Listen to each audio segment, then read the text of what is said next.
All right, what's up, guys? How's everybody doing? Welcome back to Blunt Politics. I'm Boston Brian. Thank you so much for joining me. Make sure you hit that like button on the way in if you like what you're hearing. If you like what you're seeing, hit that subscribe button. They're both free to do. One click, that's all it takes. Very, very helpful, but I do appreciate you being here. Like I said, Sunday, November 23rd, 2025. My last few days of my 30s, which is, I don't know, definitely hard to comprehend, definitely hard to digest. I'll tell you that much, but we'll stay away from that subject as long as possible. But lots to talk about, lots to discuss. We got to definitely have to dive as deep as possible into this ridiculous, straight from the Kremlin, straight from Putin's playbook, straight from his desk, 28-point, non-existent peace plan that Donald Trump and the Russians leaked, and that Steve Witkoff is responsible for, and that Marco Rubio said wasn't written by the Russians, but definitely was written by the Russians, but also was put out by the Russians, but also isn't the United States' stance, but was written by the. We're going to get into it all. There's a lot to dive into. We'll be talking about Marjorie Taylor Greene as well. I'll be giving you my 2 cents, my opinions on maybe why she's leaving.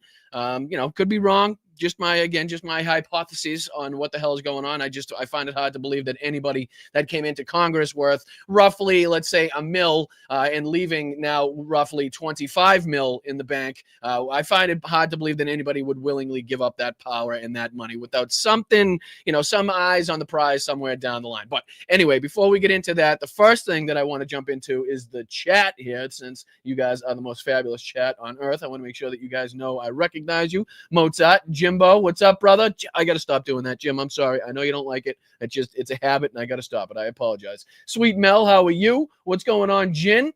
I smoke and I know things. What's going on? I get a kick out of that every time I hear it. Evie Sant, how are you? What's up, Wes? Sorry about the name changing. I don't know why everybody's name keeps changing. Chris, I mean, it's a YouTube thing. I saw it the other day in somebody else's chat as well. So it's not just me, but I don't know. People, it's nothing I can control. Just put it that way. But Peter, Susie, Lanzetta, thank you so much, Bob. I appreciate you. Oh, thank you for the early happy birthday. I appreciate it. Jenny Faye, how are you? Patui, how are you? All right, so lots to discuss. We'll be diving into, a lot of reactions from this so-called peace plan, which is anything but, which is basically just outright capitulation. It is basically just Putin's wish list being handed to Volodymyr Zelensky with threats from the United States is basically all that is. So we'll be taking a look at several different creators, diving into that. We'll be diving into the points of the plan themselves and how we know it was written just by the language by Russia and in Russian to begin with. But to begin with, let's dive into this story that has really chapped MAGA's ass. I mean, this might have to be added to the 3 other talking points that we've been continuously pointing out here on Blunt Politics that is kind of causing the rift in MAGA. There's the Charlie Kirk conspiracy theories and who's behind his murder type thing. And then you got the pro and anti-Israel factions fighting. And then you got the Epstein files, which is causing the rift. We might have to throw, let me put this guy on the screen. I mean, some people might already know where I'm going with this, but you might have to add this as like the 4th wave, the 4th talking point, the 4th bullet point, because boy is MAGA blowing their fucking stacks over this one. Oh boy, they don't like it. And what an absolute masterclass this was from Zoran Mandan. And I know from like a few small factions he's kind of getting some pushback, and some people kind of didn't like the buddy nature of this, but this is, I just have to say, exactly how you play this man, not only as a fool but also play him against his base. Right, for so long, his base, people like, and we'll look at comments and tweets like Laura Luma kind of proving how pissed off MAGA was at this meeting. And not just the meeting, but, Donald Trump's loving nature, his glowing eyes, his coming out and rightly saying that he'd live in a city run by Zoran Mandani, which goes against everything that Fox News, OAN, Newsmax, RSBN, Laura Luma, Benny Johnson, Tim Pool, and everybody else has been saying, Marxist, communist, you name it, anti-Semitic, fucking jihadist, all of the buzzwords that you could possibly think of, trying to say that, how many how many AI videos we've seen of New York in flames and on fire and, all this bullshit from Cuomo's campaign as well. But now you got Donald Trump sitting in the Oval Office, and not just sitting, but sitting looking up at Mamdani, because, again, we continue, and thank you, Wes. I appreciate that, brother. And for everybody that either reaches a milestone, send in a super chat, a super sticker. You can reach up top here, take a picture of the Venmo, send you right to my Venmo. You can send, all I ask for is $1 or $2 at the most. Anything above and beyond that is totally 100% up to you guys. You can also sign up for a channel membership just underneath me or at patreon.com/Boston Brian. But anybody that, does any of those things, I do recognize you guys all at the end of the show. I give you guys, the show of appreciation, the shout outs, the highlights that you guys deserve, all at the end of the show. So please, if you do contribute to the show, don't get mad at me if I don't see it. Go by in the chat, stick around to the end of the show, and I promise you'll get your dues, you'll get your show of respect. I do promise that one. So thank you, Wes, for kicking it off in the right direction. Congratulations on being here for 19 months, and thank you so much for being here and continuously contributing to this show. So thanks, Wes. I appreciate you for kicking it off in the right direction, my man. All right, so just a little bit of this ABC News kind of talking about this meeting, and then we'll dive into, like I said, I want to dive into some of the reaction because, not only is it Laura Loomer reacting, but, people like Nick Fuentes are rightly tearing Donald Trump apart for, again, his hypocrisies and what he said before, and blatantly telling his fans right in the Oval Office, like he said, it doesn't matter what you say while you're campaigning. You can pretty much say and do anything you want while you're campaigning. You don't really have to promise to get that done. It's all kind of water under the bridge. Not only that, but allowing Mamdani to call him a fascist, right? Where Mamdani was kind of stuck. Not that he was going to get stuck in that question, but it's a difficult spot to be in. You have to understand, as a young politician like Zoran sitting there next to Trump in the Oval, next to what is undoubtedly mostly pro-Trump press being asked these questions, and Donald Trump just let him off the hook. Just said, "Yep, call me a fascist. Yep, that's all right. Don't worry about it." So I want to dive into this, and then, like I said, we got a tweet from Laura Loomer, which is just pretty funny to read as well. And then we'll be going on to that. From that to Marjorie Taylor Greene's exit, and then we got a shitload to dive into as it pertains to Ukraine.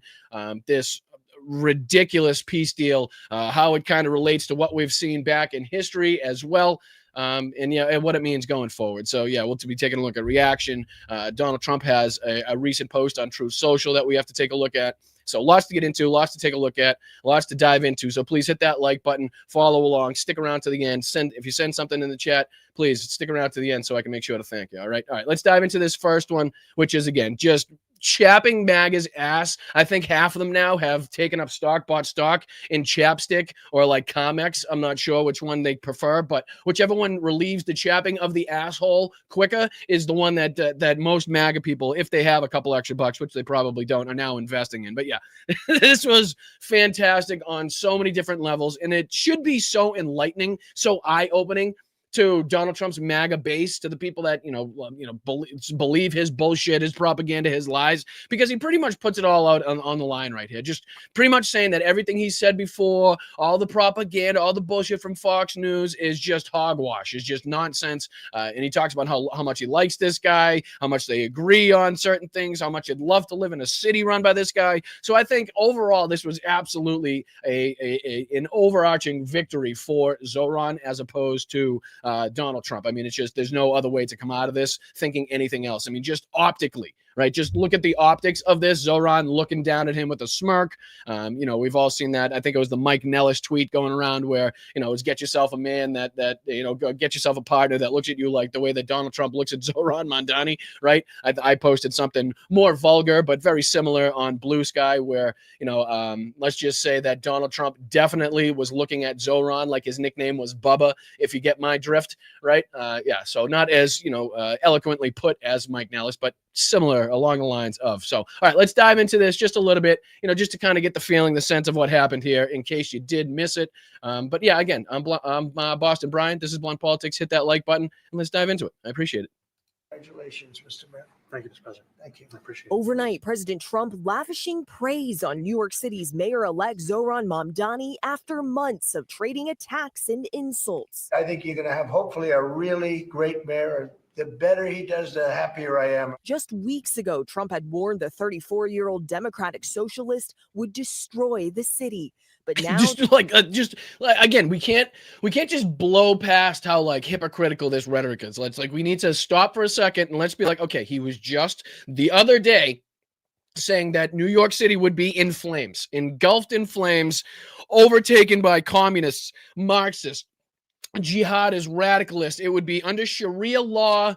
I mean, it would just be an absolute disaster. To now, look at his arm. Like, I'll get out of the way. Look at him touching Zoran, right? Like, look at him just like lovingly, caressing. And even I think it was Brian Kilmeade on Fox brought it up. Like this, I guarantee made JD Vance blush. I guarantee this made him so fucking jealous. He's never once looked at JD Vance this way. He's never once talked about or touched JD Vance as far as that I've seen covered in this way.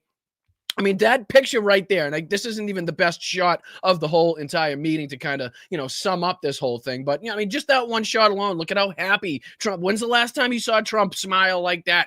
It hasn't been with Melania, hasn't been with his fucking children, hasn't been when discussing the Epstein files, I can tell you that much. Maybe when he's discussing his ballroom, but that's about it. But, I mean, again, this should kind of tell you something. But, yeah, we're going. the two men smiling, joking, and shaking hands in the Oval Office. I feel very confident that he can do a very good job. I think he is going to surprise some conservative people, actually. Mamdani says they focused on the issue that fueled his victory and even drew some Trump voters, the cost of living. The 8.5 million people who call our city their home, who are struggling to afford life in the most expensive city in the United States of America. For months. And a great use of the opportunity there in front of the cameras to get through the point that is having the most impact on society, on Americans right now, which is the cost of living. It isn't, I think we made the mistake in the last election of kind of hyping up the stock market when, most people watching these shows and most people in this country don't give a fucking dick about the stock market, right? They care about how they're putting food on the table that night or how they're going to have gas in their vehicle in the morning to get to work so that they can continue to get that paycheck to try to put the food on the table, or, how they're going to get, Susie at fucking band camp and Michael at soccer practice at the same time, and, how they can't afford a baby. Like, that's what's really impacting the American people's lives. And that's what really, is getting down to brass tacks. Like, that's what people fucking, that's what they see in their daily lives, and that's what they can pinpoint and touch and feel, right? It's not this, okay, the stock market's doing great, so, that means your life should be great, overwhelmingly. And it just, it didn't work for us. I'm not saying that was the only problem or only issue that we had, but that's just something that, sticks out in my brain is a lot of the times we're talking about things that aren't really impacting the American people in the way that we think they are, and aren't the most important issues in the minds of the voters. And I think, cost of living, especially where Donald Trump had come in and promised the world, had promised that everything on this fucking planet would be 10 times cheaper in 10 days, basically. When he got into office, and we've seen everything but the inflation continuously on the rise, the price of groceries, price of gas, cost of fucking energy, your home insurance, your car insurance, whatever it may be, child care, health care, you name it, and it's more expensive. And, making people realize that they were lied to whole cloth. They were lied to blatantly, in broad daylight to their faces by a con man, by a crook. Then I think that's what we should do. And, here, basically Zoran putting it in Donald Trump's face that he lied, right? Without having to say so, without having to say, hey, this guy next to me lied, said he was going to bring the prices down, and they aren't. Just the fact that he has to speak about the affordability crisis, just that he has to speak about how much it costs to live a life today in America, that is, negatively reflecting upon Donald Trump and his administration, considering we're now, 11 months into his second term, and not one of those campaign promises has been fulfilled as far as making the cost of living more affordable for the American people. Trump branded Mamdani as an extremist, but not anymore. I met with a man who's a very rational person. I met with a man who really wants to see New York be great again. Reporters pressing Mamdani on college. And this obviously being the moment that most people are talking about, where the pro-Trump press corps were trying to push this kind of narrative and push the rift between these two. And Donald Trump, again, wasn't having it. It probably would have been to his benefit with his base, which again, seeming to be slipping, because a lot of people have been saying this, and it might frustrate a little, a few of you to say it, but as dumb, as ignorant, as crooked and slimy as Donald Trump is, he has been able to keep his finger on the pulse of MAGA and like what they want to hear and what they want to see and how far he's able to push that envelope. Like, he has been very good in that sense politically. Like, I am, more than able enough and more than aware enough to be able to give him at least that much. But that ability he has, that knack he has for again, keeping his finger on the pulse of his people, the finger on like the pulse of his base, is slipping rapidly. Like, he does not see that his grasp on the base is weakening by the day, if not by the minute. During his second presidency here, and it's becoming ever more apparent. And we'll take a look at here after this clip, just a couple versions of some of these prominent MAGA figures that are more willing and able to call him out online and are not, going in lockstep with his bullshit here. So again, here's the part most people are talking about in this event. Trump a fascist, but in a stunning moment, the president jumping in to help. Are you affirming that you think President Trump is a fascist? I've spoken about. That's okay. You can just say Okay. yes. All right. Okay. All right, yeah, sure. I mean, handles that perfectly too. Like, all right, yeah, sure, fucking yeah. I'm not gonna argue. Like, that's what I want to say. He's given me permission to say it, so I'm gonna say it. Yes. Yes, he is. That's what I've said in the past. That's what I believe now. And yes, so thank you, Mr. President, I guess, for giving me that permission. But again, I don't know. But again, this is the moment that most people are talking about here, which is, for good reason. It's easier than explaining it. I don't mind.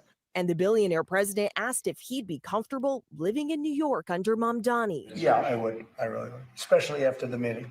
Absolutely. What makes you comfortable? I mean, it's unbelievable to make that switch and to have his base hear that come out of his mouth after, again, they hear what he says. He's been saying he's a Marxist, a communist, and New York is going to burn. So they, MAGA, in turns, jumps on social media to say the same exact things. Now they're like, they were feverishly waiting this meeting to see how Donald Trump was going to stick it to Zoran like he did Zelensky in that Oval Office meeting, right? Like, that's what they were expecting. And then to sit down in front of the TV, as Brian Kilmeade or Sean Hannity, or picture any of these people, these prominent fucking media figures that were expecting that yelling, screaming match and this area of contention, to sit down and see and hear Donald Trump say what he said in this meeting. They must have been like, what is fucking happening? Because I know even a lot of people on the left were like, what the fuck did I just watch? Like, what just happened? Like, anybody else just see that? Like, hopefully that was on tape, because I don't think anybody's going to believe this when I go to tell everybody on the show. Like, what is happening? But again, you see it with your own eyes. That's that's what did happen. And I don't know, even the choice. And I say, just optically, he seems to be slipping. Donald Trump used to, at least know. And a lot of people have been pointing out, and rightly so, this, how this goes right in line with Donald Trump and his love of winners, right? People that he sees as victorious. And, it's probably not lost on him, the momentum and the popularity that Zoran has behind him. So again, that may be swaying. Not only that, but he has a thing for cute guys. We don't have to bring up the Arnold Palmer moment with the microphone, or all the times he said he'd love to dive and dip into the crowd and he'd kiss everybody, the guys and the women too. I mean, we're just saying, but you know what I mean? He's got that thing for these people that he calls, what's the term that he uses? God damn it. I'm not going to think of it. I never can think of anything on the spot, but he has like this term that he uses for people like Gavin Newsom. What's the term there? God damn it. Makes it seem like they're in, I don't know. You'll think of it. You'll let me know in the chat. Central casting. Thank you, Rox. Thank you so much. I appreciate that. Yes. So he has this, he's always enamored with these people that he determines to be or sees as like these central casting types that have charisma, good looking, well dressed, articulate, that type of thing. And, Zoran just went in there and, played it beautifully. In my opinion, played this whole thing beautifully to a T, has been not only blowing minds in the MAGA base, and we'll go on to that now so we don't run out of time trying to dive into the 28-point non-existent peace plan. So again, let me throw this on the screen. Actually, let's do the Laura Loomer tweet first because, just in case we don't have enough time, this kind of gets the point across a little better. So this was Laura Loomer after that meeting. And we know Laura Loomer, the anti-Muslim, Zoran hating leader on the pack of animals, the pack of wolves that is, the Twitter bots and Twitter sphere people. But she writes, why did Zelensky receive a harsher welcome at the White House than Mamdani? Interesting. If socialists are doing a good job, then I guess nobody needs to vote them out during the midterms. If you're a Republican, why not just stay at home in 2026 and 2028? Great advice from Laura Loomer. I think every Republican should take her up on that. Absolutely. Probably, the smartest thing that she's said on social media. But yeah, she says stay home in 2026, stay home in 2028, since Mamdani's policies are amazing. Again, directly mocking Donald Trump's not only attitude, but what he said in this meeting. She says, I'm confused. No need to oppose the left, I guess. I guess socialism is, quote, comfortable now. No need to vote for the GOP in 2026 is the message I'm getting from that. Am I missing something? She just kind of going off, and she's had, one that was just one of several different tweets. She's talking here on Loomer Unleashed. She's tweeting about it. She's talking about how it's a betrayal and how she didn't work so hard to fight, Muslimists or whatever the hell she calls them in her, her bigoted fashion. She didn't do this to have Donald Trump basically kind of do a role reversal in the Oval Office. I don't want to hear another conservative ever complain about being called a fascist. If we are going to be outraged, let it be real. So Donald Trump doesn't give a shit. Obviously, another mocking statement for Donald Trump in this meeting. But yeah, she's not happy. She's definitely letting it be known. Another thing that would probably not happen, again, when Donald Trump was closer to having his finger on the pulse, this stuff was avoided. Not only that, but even if it did take place, there was that apprehension. There was that okay, I'm not going to call him out because, he'll definitely do the role reversal and pinpoint me as the scapegoat. And nobody wanted to do that. But more and more people are becoming comfortable doing it. And nobody more prominent than this asshole, right? Than this Nazi. Than this Hitler-loving, fascist, bigoted piece of crap, and Nick Fuentes. But even he here is, this titled is Nick Fuentes shocked by Mamdani Trump meeting. And again, we just have to play a couple seconds of this to kind of dive into and get his theories and ideas and opinions on this meeting. And he pretty much, recites the same kind of thing that we've been saying. Like the hypocrisy have been laid bare for MAGA to see. Like he's been calling him a communist, Marxist, this, that, and the other thing. It's going to burn down New York City. It's going to be a gross place. But also, I'd love to live there after my, hour meeting or my 35-minute meeting with him. So, you can just, you can see. Let's see if we can dive into this. If I can catch the part that I want to catch here, and then we'll dive into Marjorie Taylor Greene, her departure here from Congress. So, thank you, Lanzetta. I appreciate that. Thank you so much. The ultimate mom date from heaven.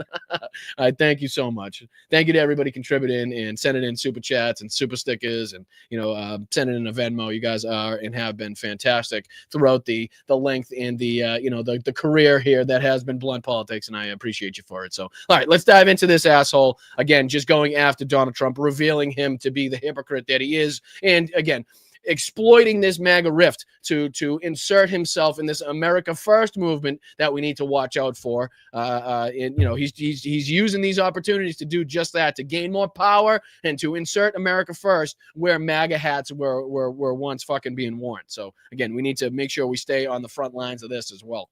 Didn't look particularly friendly. What the hell was that? Why would it be unavailable? Did they take it down? Did they take that video down since I watched it or put it on here this morning? How the hell is that possible? Now, let me do a refresh, see if that does anything. Nope, video unavailable. This video has been removed by the uploader. Uh-oh. Somebody got a couple of comments he didn't like. The MAGA base was not happy. Maybe they were coming after. I don't know. That's a shame. Hey, let me see if I can do Nick. That's strange, huh? Figures that I get the juicy. I try to pick the juiciest clips. You can tell I pick the juiciest clips because they always get removed and taken down just before I try to show them to you. All right, so Nick Fuentes, Mom, Donnie. Maybe that'll bring it up. Maybe somebody else has a video on it they weren't afraid to. He's in like a red sweatshirt Watch now. That'll be the only clip, the one that I was able to find there. All right, I'll take one. All right, I'll put myself big on the screen. I'll take one last try on the old Twitter sphere to see if there's any clips that we could take a look at on that one. If not, then I apologize. You saw it. It was on there. You saw the thumbnail. You saw it was already up there. And then I go to hit play and it says it was removed. So, what are you going to do? What are you going to do? Let me see if I can search it on the old tweets. Maybe it's something on here we can check out. So I'm going to do Nick Fuentes, Mom Donnie Trump. Maybe that'll bring it up. Sorry about that. I tried. I try to have as prepared as possible, but clearly, let's see. I know he's in like a red sweatshirt. I know he is. I know he is. That much I do know. All right, let me do latest. All right, maybe this is it. Maybe this is it. All right, let me throw this on the screen for you guys. My apologies. I don't mean to have that dead airspace. Let me see if I can throw this on the screen for you guys. But again, I can't anticipate. I can't anticipate what videos YouTube's going to take down, or what videos the account themselves is going to take down for fear. But all right, this is another one. Nick Fuentes mocks plan trusters who said New York is finished if Mamdani wins. They said he's a communist, a Muslim, if he cannot be elected. And in the end, Trump not only invites him to the Oval Office, but he's enamored with him. Right. And this is, again, the point that I want to get across. The fact that Donald Trump has gone from, talking about New York City burning down to now looking up at Zoran like he wants to marry him, or like he wants his nickname to be Bubba. Again, if you catch my drift. And more people on the right wing side, even more right wing than Donald Trump here, being Nick Fuentes, bigoted, homophobic, anti-Semitic, racist, proud Nazi, proud Hitler lover himself, now out here calling out Donald Trump. And there's a lot more of the MAGA base watching this kid, starting to flock to the other side, being more willing to call out Donald Trump, but also flocking to a more right-wing, a more bigoted, a more racist type of politics, which is, again, the path that the Republican Party has been on. And we need to make sure that we stay on top of whatever movement is occurring behind the scenes. Again, if MAGA is breaking up, if the MAGA movement is breaking up, something inevitably is going to have to fill that vacuum, fill that void. And we need to be prepared. We need to be ready for whatever's coming down that pipeline. So, if it's this asshole, if it's Candace Owens, if it's Stephen Crowd, whoever, Benny John, whoever it may be, we need to be able to, stay ahead of it and combat it. So, again, this is Nick Fuentes calling out Donald Trump for his hypocrisies in his loving embrace of Zoran Mamdani in the Oval Office. And just a couple minutes of this, and then we'll move on, because nobody needs more than a minute or two of Nick Fuentes in their life. With Zoran Mamdani in the White House, very funny. It was a funny meeting, and I was curious to see how it would go, because they have had a pretty contentious relationship. Trump, in the end, backed Andrew Cuomo in the New York City mayoral race as an independent, and ultimately that did not work. I mean, hated Zoran so much that it pushed Donald Trump as a Republican to vote for a fucking, a credibly accused, at least, sexual monster, right? Somebody not only above and beyond that, responsible for a large amount of deaths of the elderly population from COVID, right? Or mishandling from COVID. Also one that, ran as a Democrat but couldn't win as a Democrat. So that Donald Trump as a Republican now endorsed him as an independent, to the point that's how much he hated Zoran. But now, again, is holding his arm in the White House. Let's see if I can pull this picture up, because you guys, I'm sure a lot of you have seen this picture. But if you haven't, I'll just do Zoran. Should pull it up. But if you haven't seen this picture, it's definitely probably the moment coming out of this. So yeah, here you go, right here. Share this tab instead.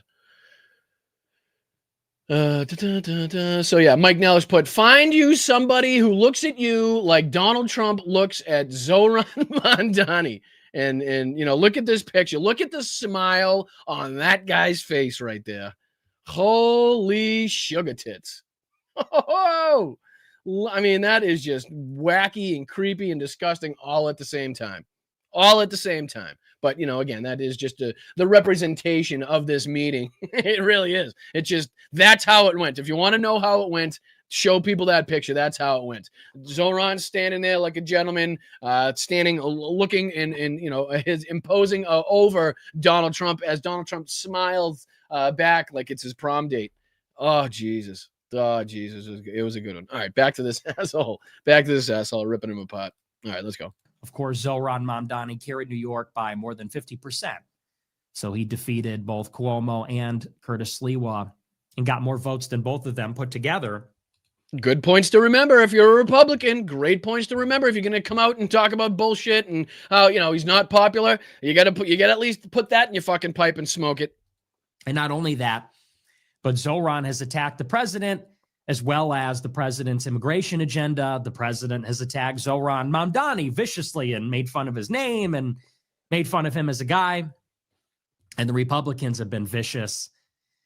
But when it came down to being in a face-to-face meeting, he fucking clammed up. He was like a turtle on his fucking back. He couldn't help himself. He was like a fucking smitten little fucking bear cub that just saw his mother for the first time after coming out of hibernation, right? He couldn't fucking help. His tail was tucked so far between his legs, it was actually tickling his fucking belly button on the other side. That son of a bitch was so cowed and so smitten that he couldn't even get out of his fucking fat ass seat. He just sat there and let Zoran look down on him the whole time. Oh, it was beautiful. All right. Super chats during the mayoral election, and I couldn't believe, but I guess nothing surprises me anymore, but I couldn't believe people actually bought this. During the mayoral race, you had all these people saying that if Zoran Mamdani wins, then New York is finished. Again, he's an asshole. He's a racist. He's a bigot. He's a homophobe. He's anti-Semitic. He wants this to be a purely white and Christian nationalist nation. But you can't deny he's 100% right on what he's calling out Donald Trump for in this one. Like, he's not wrong on what Donald Trump said previously, what MAGA said previously, and trying to align that with this meeting and, the relationship seemingly between these two right now. Like, there's just no denying at least that point, at least him in calling out MAGA, calling out Donald Trump. He's spot on that regard. Everything else was 100% true as well, but he's also not wrong calling out Donald Trump on shit that he said in the past and how he's acting now. New York is finished. They said because all the billionaires, they're just going to pack it up and they're going to move to Florida. And some of you people, because you learn. And then you got Donald Trump, a billionaire, talking about how he'd love to live and move to New York City under Zoran's leadership. You see how you can't have two at the same time? Like, you can wish in one hand and shit in the other. But at some point, you're going to have to open one hand, and one hand's going to have something. The other hand's going to have something too, but it ain't going to be what you think. Nothing. You never learn. People actually believe that. And they said, if Zoran gets elected, man, New York is finished. Everyone's going to Florida, and Miami will become the new New York. And don't be fooled. I'm sure we could pull up, and that's basically all we needed to hear from that, from his asshole. But I mean, I'm sure we could pull up a multitude of clips of Nick Fuentes saying pretty similar stuff, right? Talking about how maybe not using communist, Marxist, and socialist, as much or as frequently to the effect that Donald Trump and everybody else in the MAGA base was, but certainly trying to, make people aware of the dangers of having Zoran win this electoral race as mayor of New York City, right? I guarantee it wouldn't take too much digging to find Nick Fuentes trying to, again, scare his base into, this anti-Zoran aspect as well. So, thank you, Shanzi. Thank you so much. I appreciate that. Congratulations on 10 months. Congratulations. Just got that out of the corner of my eye. All right, so let's move on, because that brings us to our next story, which is, one that also people have been talking about and debating about and kind of speculating as to why this might be happening. But yeah, let me bring this in. It's the Marjorie Taylor Greene news, and Marjorie Taylor Greene putting in her resignation January 5th, I believe, is going to be her last day in Congress. And people are wondering, why now? Why all of a sudden? I know there's been, fighting going on and the rift between her and Donald Trump. But again, somebody that comes into Congress worth, roughly, let's say $1 million, and leaving Congress, let's just be generous and say worth $20 million. I have a hard time believing that there's not something else coming down the pipeline. I have a hard time believing anybody, especially as degenerate, incompetent, and gullible as Marjorie Taylor Greene would willingly give up power, would willingly give up authority, would willingly give up, her insider trading knowledge that has made her rich as her, in her time as a congresswoman. I just have a hard time believing she'd give that up for absolutely nothing in return, or to live this like quiet, peaceful life. Again, it's very possible that maybe she sees that she's made enough money through her fucking backdoor dealings and her shady stock trades and shit as a congresswoman. And she sees the writing on the wall as far as Donald Trump with the Epstein files, the breakup of MAGA. It's very possible. I'm not buying that aspect so much. I'm not, again, people that if you got $20 million, you want $40 million. If you got 40 million, you want 60 million. I don't see that being willingly given up. So, let me know what you guys think in the chat. Is there a governorship she's running for? Is she setting up for, some future, presidential run or vice presidential run? Again, that wouldn't quite explain why she's resigning, because I don't really see what the need for, even if she did want to run for governor, even if she did want to run for president, quite distant in the future, why she'd have to resign now. I don't think she would, but anything's possible. She's not the brightest bulb on the tree either. So, all right, here's Greg Kelly. And then we got another clip from Live Now as well. And then like I said, I kind of want to get your reaction, get your opinion on what you think may be going on here and why you think Marjorie Taylor Greene's leaving now. Is it solely based upon the Epstein files and Donald Trump's, trying to hide that? Is it, just solely the fight that she's having now and being publicly called out and shamed by Donald Trump? I don't know. Again, I don't think, to me, seems like she's had pretty thick skin throughout her time in Congress. She's been able to take a lot and, still keep her head in the fight, still keep her nose, at the grindstone, pushing forward as this MAGA fucking soldier, where I don't think even this would be enough to get her to, again, just totally give everything up. So, again, let's just dive into this. This is Greg Kelly trying to explain it. And I'd love to see if anybody has a clip of Brian Glenn, Marjorie Taylor Greene's boo-boo, and whoever he works for. I don't know if it's OAN or RSBN. I know it's not RSBN anymore. I don't forget what broadcast he works for now. But if anybody has his take on this, I'd love to hear it, because that should be a funny one to get into too. But yeah, this is Newsmax trying to explain this. Again, putting Marjorie Taylor Greene on the outs.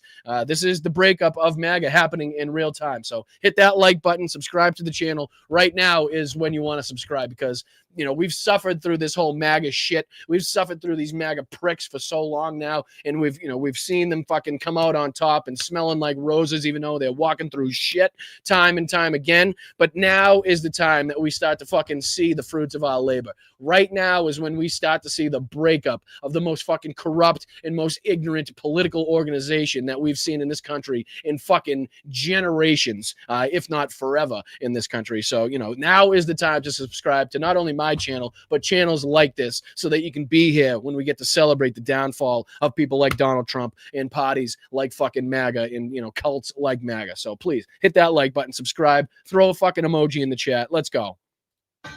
Big breaking news. The Republican Congresswoman Marjorie Taylor Greene from Georgia has just announced her resignation from Congress. MTG, previously a MAGA superstar, one of President Trump's strongest, most vocal allies until recently, is leaving Congress in early January. Many of us do know that there's been a major rift, a falling out with President Trump over the past 10 days ago or so. She was very upset that there was not more progress in the Epstein files.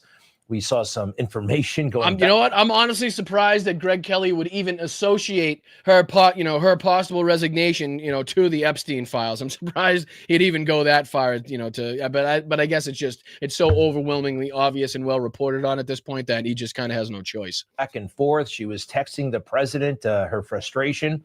President Trump released a brutal Truth Social about her, calling her Marjorie Traitor Greene and calling her wacky and bothered by her phone calls.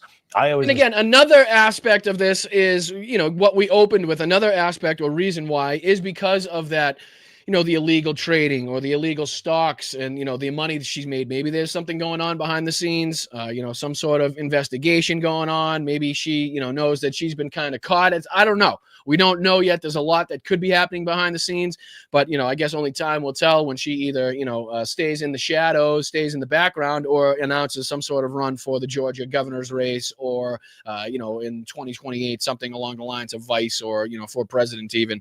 Who knows? But again, I have a very hard time believing that somebody in this position, especially dealing with what she's dealing with in her personal life as well, that would just give up the opportunity, give up that cash cow that she's obviously landed in her position as Congresswoman, that has allowed her to reap so many rewards and benefits financially since her time, her time in Congress, which hasn't been very, very long if you think about it. You know what I mean?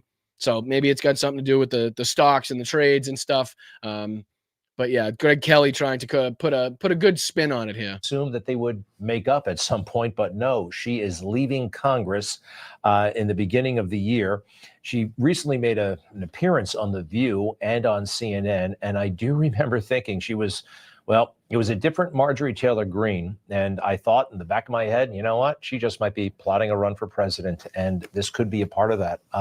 We're still absorbing the news here, but we have a statement. And again, this is Newsmax. This is MAGA media. Greg Kelly, sycophant, Donald Trump sycophant, Greg Kelly, in real time, realizing that MAGA is breaking up, whether in his world rapidly or in reality very slowly, who knows? But he's right now realizing it in real time that this is not going the way that he thought it was going to go. This wasn't going to be this like everlasting 1,000-year Reich that they believe it's going to be. And again, it's breaking up in front of their eyes before, again, even the first year in Donald Trump's second term is over with. And that, we'll dive into this as well, because it's probably not going to get much more from Greg Kelly on that one. I just wanted to kind of hear the reporting out of his mouth and hear how devastated he is. You heard him say there that he was very sure that they were going to rekindle and they were going to smooth things over, but that's not what's happening, is it, Greg? And again, this is just another, why is Marjorie Taylor Greene resigning from Live now? And then we'll get into, kind of the main story, the main issue that everybody's talking about, which is that, just insane, embarrassing, completely fucking going to be historical 28-point, peace plan that is coming straight out of the Kremlin. So we'll be diving into that. Let's just dive into a few minutes of this, not a few minutes, couple seconds, couple minutes, you know what I'm talking about. And then we'll dive into the next story. Hit that like button. Again, I'm Boston Brian. Thank you to the best chat on earth for everything that you guys do, not only for me, but for all of independent media, all of progressive media, all of these smaller YouTube channels that are trying to, fight their way into the space. I really do appreciate it for your longtime support. And if you're just joining us recently to give us a shot, give us a chance, thank you so much. Make sure you hit that like button. Make sure you subscribe to the channel. It goes a long way, and I really do appreciate it. Okay, some surprising news coming through on Capitol Hill. We are hearing that Representative Marjorie Taylor Greene intends to resign from her seat in the House. I just love the shock of these people that you can tell are probably a little bit more on the conservative side, right? I just love to hear them be, them announcing it in there fucking like, well, just to let you know, a little bit of breaking news here. And it's like, are you going to cry? Do you want a tissue? Early January 5th will be her final day on Capitol Hill. It's like he's announcing the death of a politician, right? It's like sad, it's somber, and again, it's a Fox affiliated channel. So, it's probably, we probably shouldn't be that surprised as we're hearing the sentiment that we're hearing, but still, it's just funny to hear like the surprise, the shock, right? To hear this. Of course, as the one-time MAGA loyalist, she rose to... Remember, nothing bad can happen from this. Only good can happen, right? I think somebody brilliant once said that, right? Didn't they say that? Nothing bad can happen. It can only good happen. It can only good happen. So not to worry, live now on Fox. Prominence for her support of President Trump.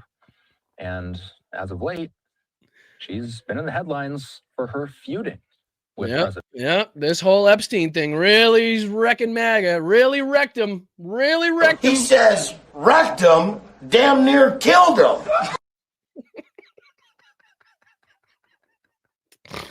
Oh man, I don't know. This seems like an uphill fight for MAGA from here. This really does seem like an uphill Never fight. fight uphill, me boys. Never fight uphill. They were fighting uphill. He said, wow, that was a big mistake. He lost his great general, and they were fighting. Never fight uphill, me boys. But it was too late. Sorry. All right. My apologies. All right. But yes, this is, we don't even need to really dive into any more of this again. We know the information. Basically, just from here on out, it is more like speculation as to why. I'm sure we'll be getting more answers, again, coming from either Marjorie Taylor Greene's group or her campaign in not too long in the future. If she does have plans to run or make a run at, again, the Georgia governor's race or something even bigger in the future, or if, again, she's just going to take her 20-something million dollars that she's managed to steal from the American people through backdoor dealings and, being able to kind of know the laws and what companies they're going to profit before everybody else does, how the politicians do these days. But, if she's just going to take and, go sit on her 20 mil and live a nice, happy life somewhere in rural Georgia and never to be seen or heard from again. I don't know. I don't buy that part of the story. I'm not going down the road less traveled, so to speak. If that's the option laying at the end of the road,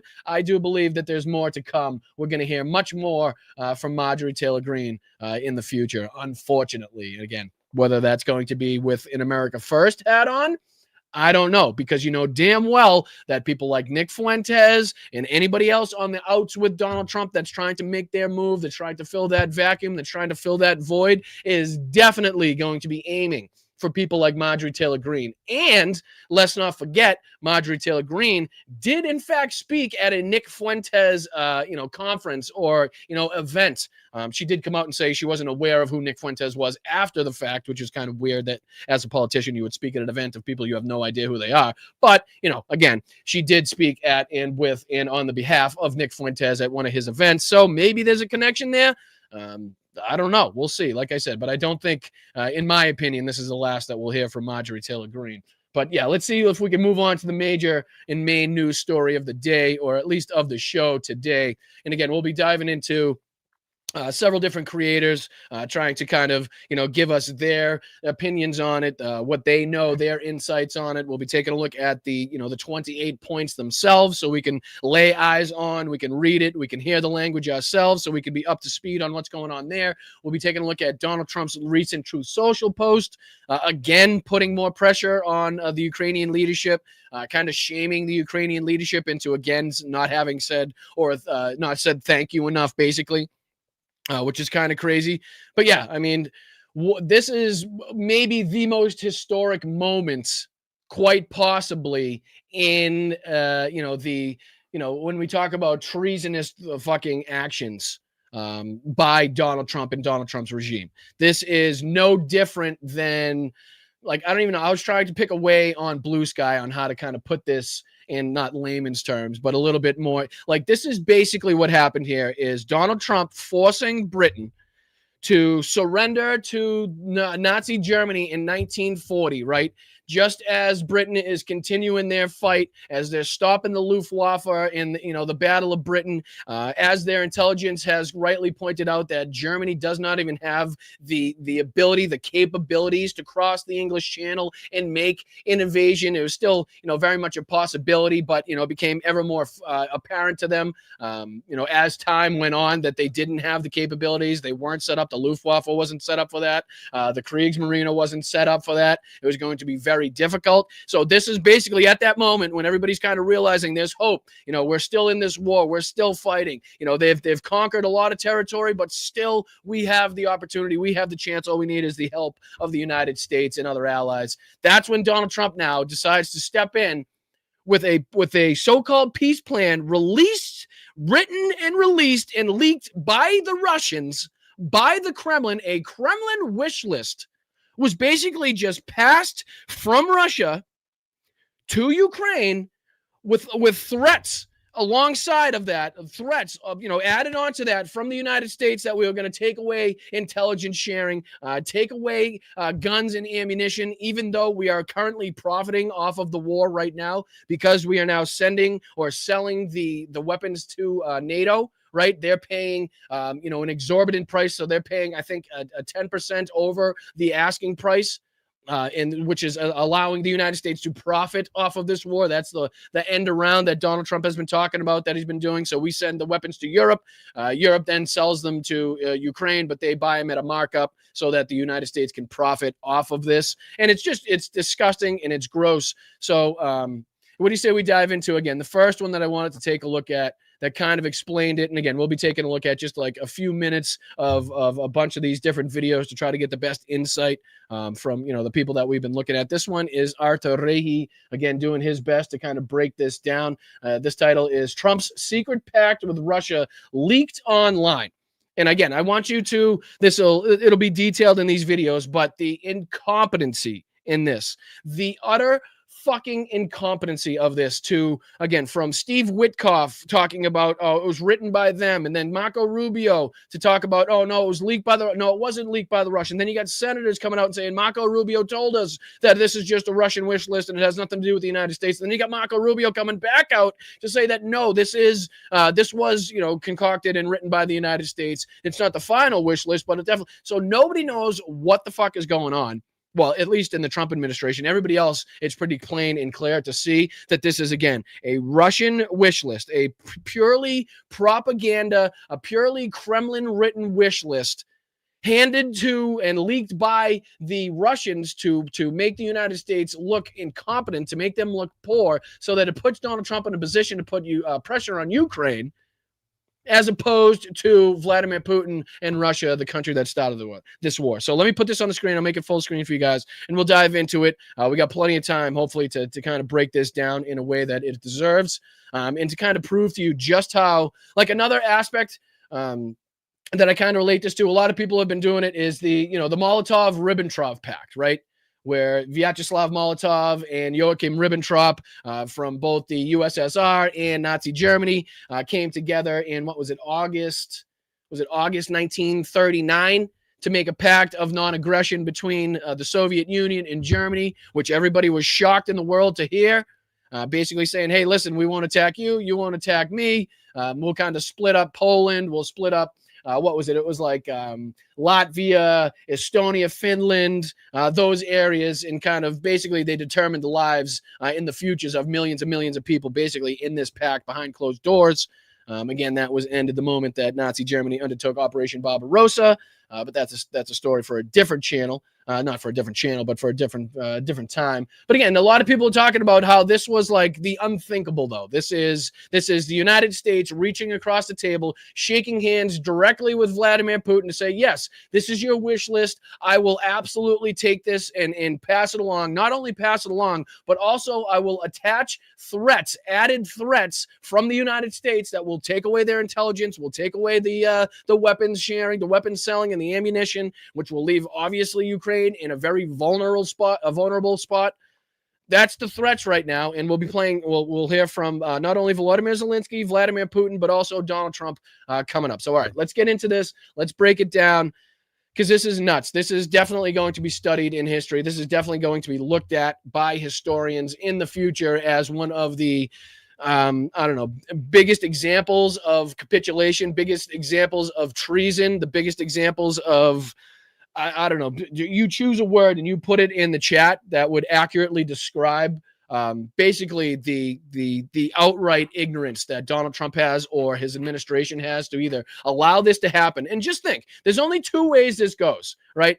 Because the Trump administration first came out and said that, the Ukrainians have till Thursday, they have till Thanksgiving to make a decision on this, and then or else type of thing. And now Donald Trump has kind of softened his tone a little bit when asked if this was the final kind of, solution, sorry for lack of a better term, but the final agreement. He said no. But let's just think of it this way. Okay. Steve Witkoff, Marco Rubio is trying to say this is like the basis for negotiation. Okay, so what the fuck, I ask again, and I repeat, what the fuck have you been doing for the last 11 months?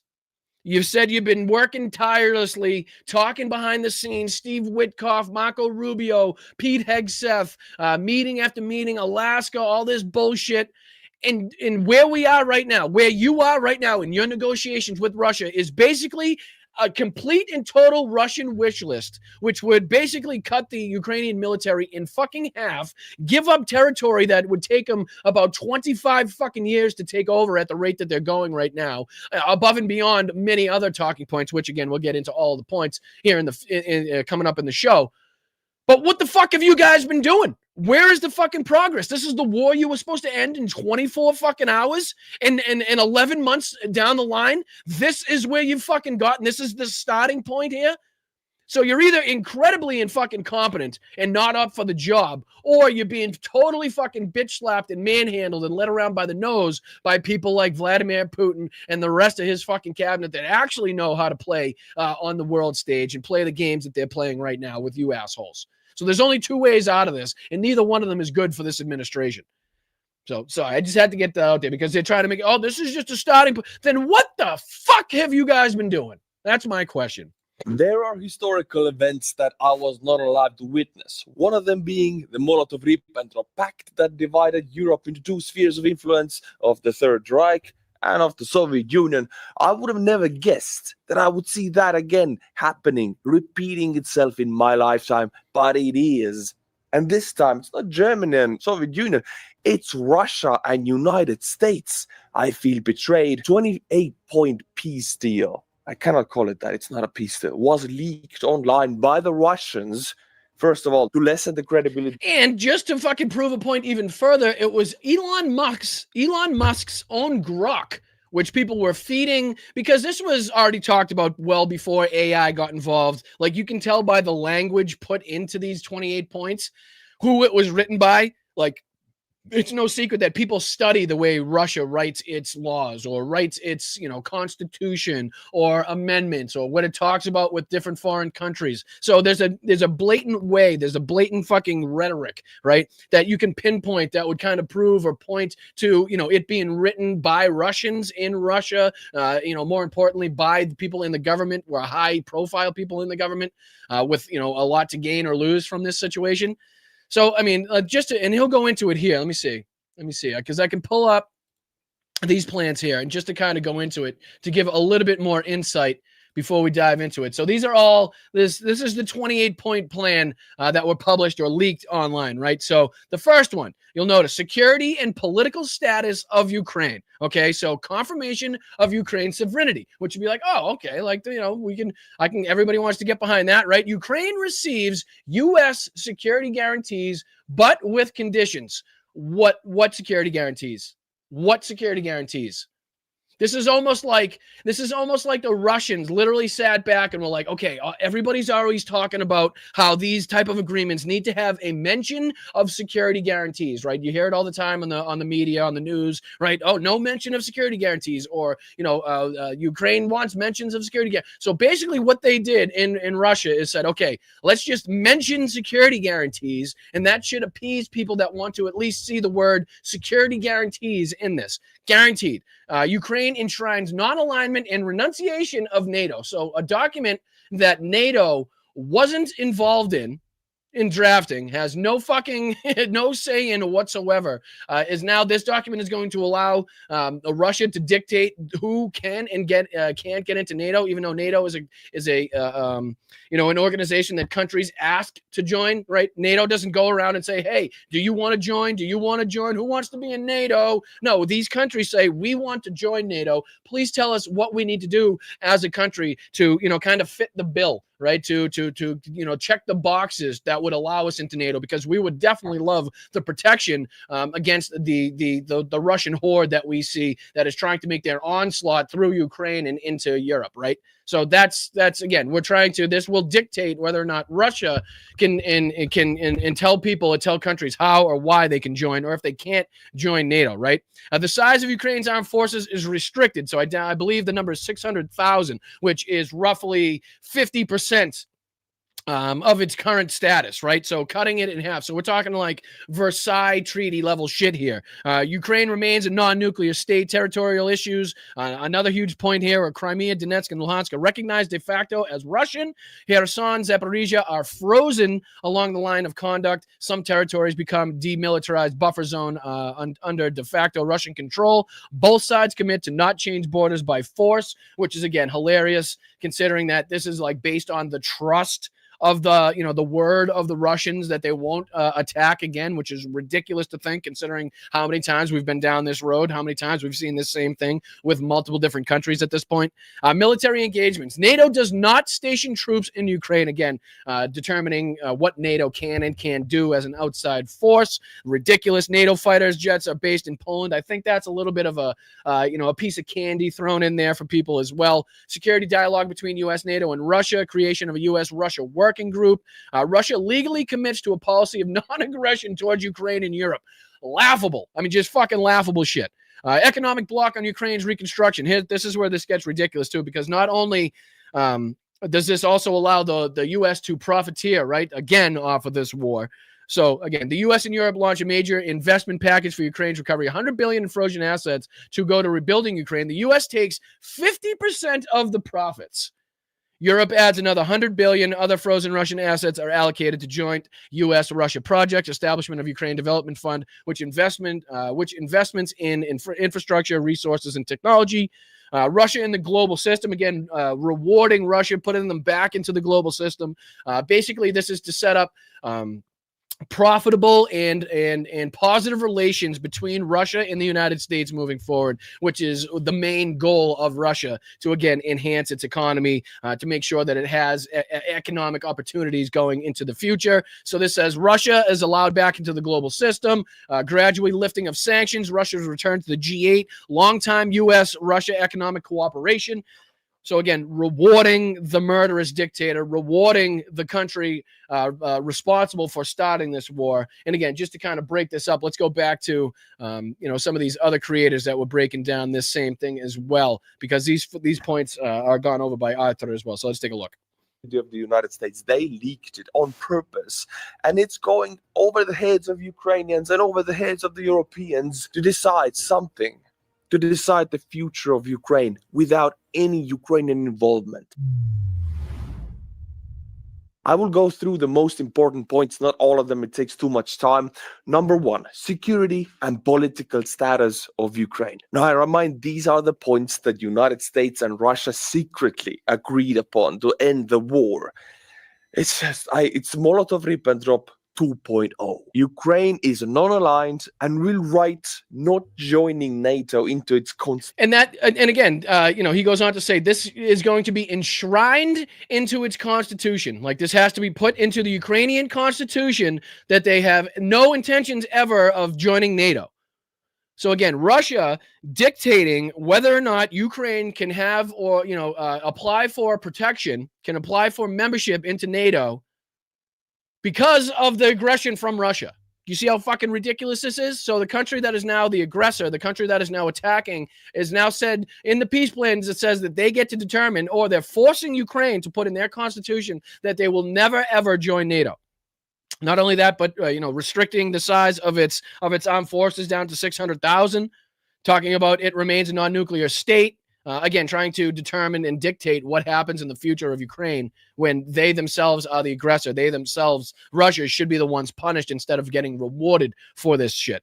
Constitution. NATO confirms that Ukraine will never join. The size of the Ukrainian armed forces is restricted. How much? Well, up to 600,000 troops. So it's about 50% reduction of the armed forces, pretty much making sure but when Russia decides to invade in the future, Ukraine cannot resist.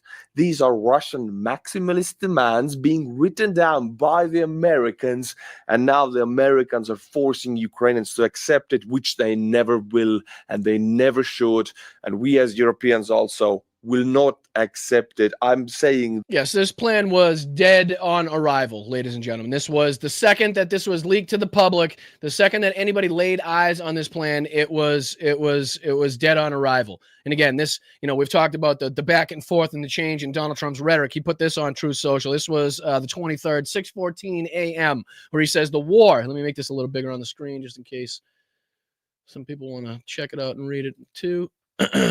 All right, so he says the war between Russia and Ukraine is a violent and terrible one that with strong and proper U.S. and Ukrainian leadership would have never happened. Again, talking about how if Ukraine had proper and strong leadership, again, a direct swipe at Volodymyr Zelensky, which is ridiculous considering how unbelievably, strong and tough and effective he's been in his role as leader of Ukraine, as leader of this war. It's remarkable to see that he's still willing to take shots at the guy. He goes on to talk about sleepy Joe Biden, something that was rigged and stolen, the only thing that the radical left Democrats are good at. There would be no Ukraine-Russia war, as there wasn't not even a mention during my first term in office. Putin would never have attacked, yada, yada, yada. He says, now is my chance. The rest is history, and so it continues. I inherited a war that should have never happened, a war that is a loser for everyone, especially the millions of people that have so needlessly died. This is where he says, Ukraine leadership, in quotation marks, has expressed zero gratitude for our efforts, and Europe continues to buy oil from Russia. So this is basically going back to that Oval Office meeting with Zelensky. This is basically berating him for the same exact fucking thing, basically saying, well, you haven't said thank you enough. You haven't said thank you enough. Like, you didn't say please and thank you. You didn't finish your peas and your carrots.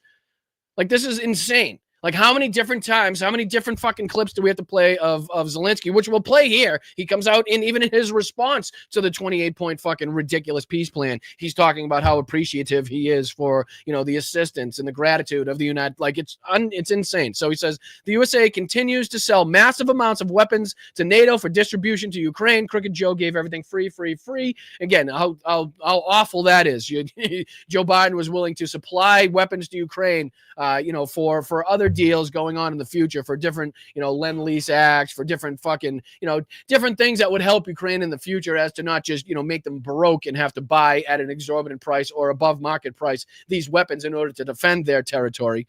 But yeah, that's terrible. What a terrible move that is, that Biden didn't decide to profit off of the lives, profit off of the deaths of other people. But God bless all the lives that have been lost in the human catastrophe, President DJT. So you can see how, again, he's trying to pressure the victims, pressure Zelensky and the Ukrainians in this matter, even with us knowing, even with everybody talking about how much this plan is purely drawn up by the Russians, purely favorable to the Russians, straight from the fucking Kremlin, leaked by the Russians. I mean, he's still trying to pressure Ukraine into signing this deal, again, that just 100% capitulates to the Russians in ways that the Russians couldn't achieve in 15 to 20 years of fighting if they continue up at the pace that they are. So, again, we'll dive back into this one. We'll also have Preston Stewart dives into the same kind of matter as well and gives his insights on that. We'll be diving back into more from Kate from Kharkiv, which kind of breaks down the main points in this that everybody's kind of bringing up. So let's dive back into this one. I really appreciate you guys. Hit that like button. These points, in Slava Ukraine, peace deal is dead in the water immediately as it was leaked online. Territorial issues. Crimea, Donetsk, and Luhansk are recognized as de facto as Russian. Kherson and Zaporizhia are frozen along the line of contact. Some territories become a demilitarized buffer zone under de facto Russian control. Both sides commit to not change the borders by force. So it is even a bit funny and ironical. I mean, this war was started by Russia in 2014 when they funded and militarized the separatist movement. Again, this is people outside of the United States quite literally laughing at this proposal, laughing at the leadership of the United States, laughing at the incompetence of Steve Witkoff, right? Who, again, is clearly being led around by the nose by these Russians. When he's posting online, oh, that must be from Z, and talking about his Russian counterparts, giving the ball game away, forcing Marco Rubio to come out with different statements, forcing different senators to come out with different statements of who this was released by, even though Grok, again, Elon Musk owned Grok, came out and said that this was clearly had large traces of Russian propaganda, of Russian language associated with what Vladimir Putin and his fucking administration typically write in these types of things.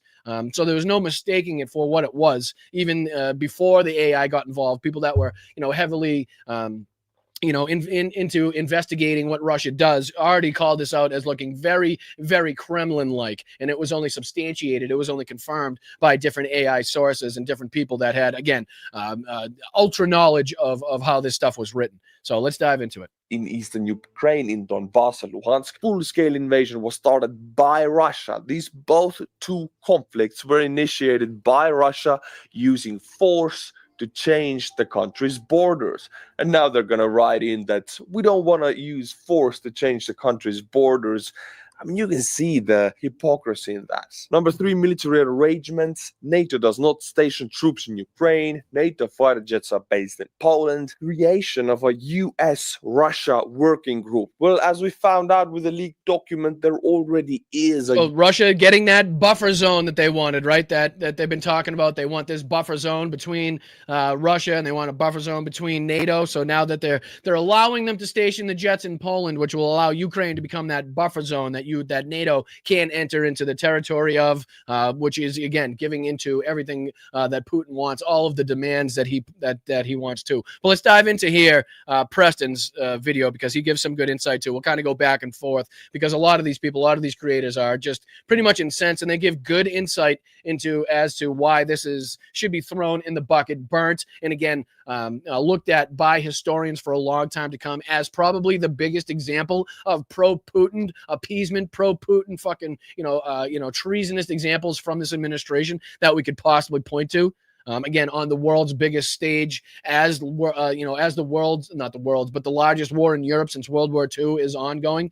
That's when we have people like Steve Witkoff, not George Patton, not Eisenhower, right? Not Churchill, not Charles de Gaulle, not any of these people that we know from history that were played pivotal positions in where we are as a society and how we came out of wars like World War II. We don't have them. We got Donald fucking Trump. We got Steve Witkoff. We got Marco Rubio faced off against Vladimir Putin and his horde that have been at this game for a lot longer and are a lot better at it.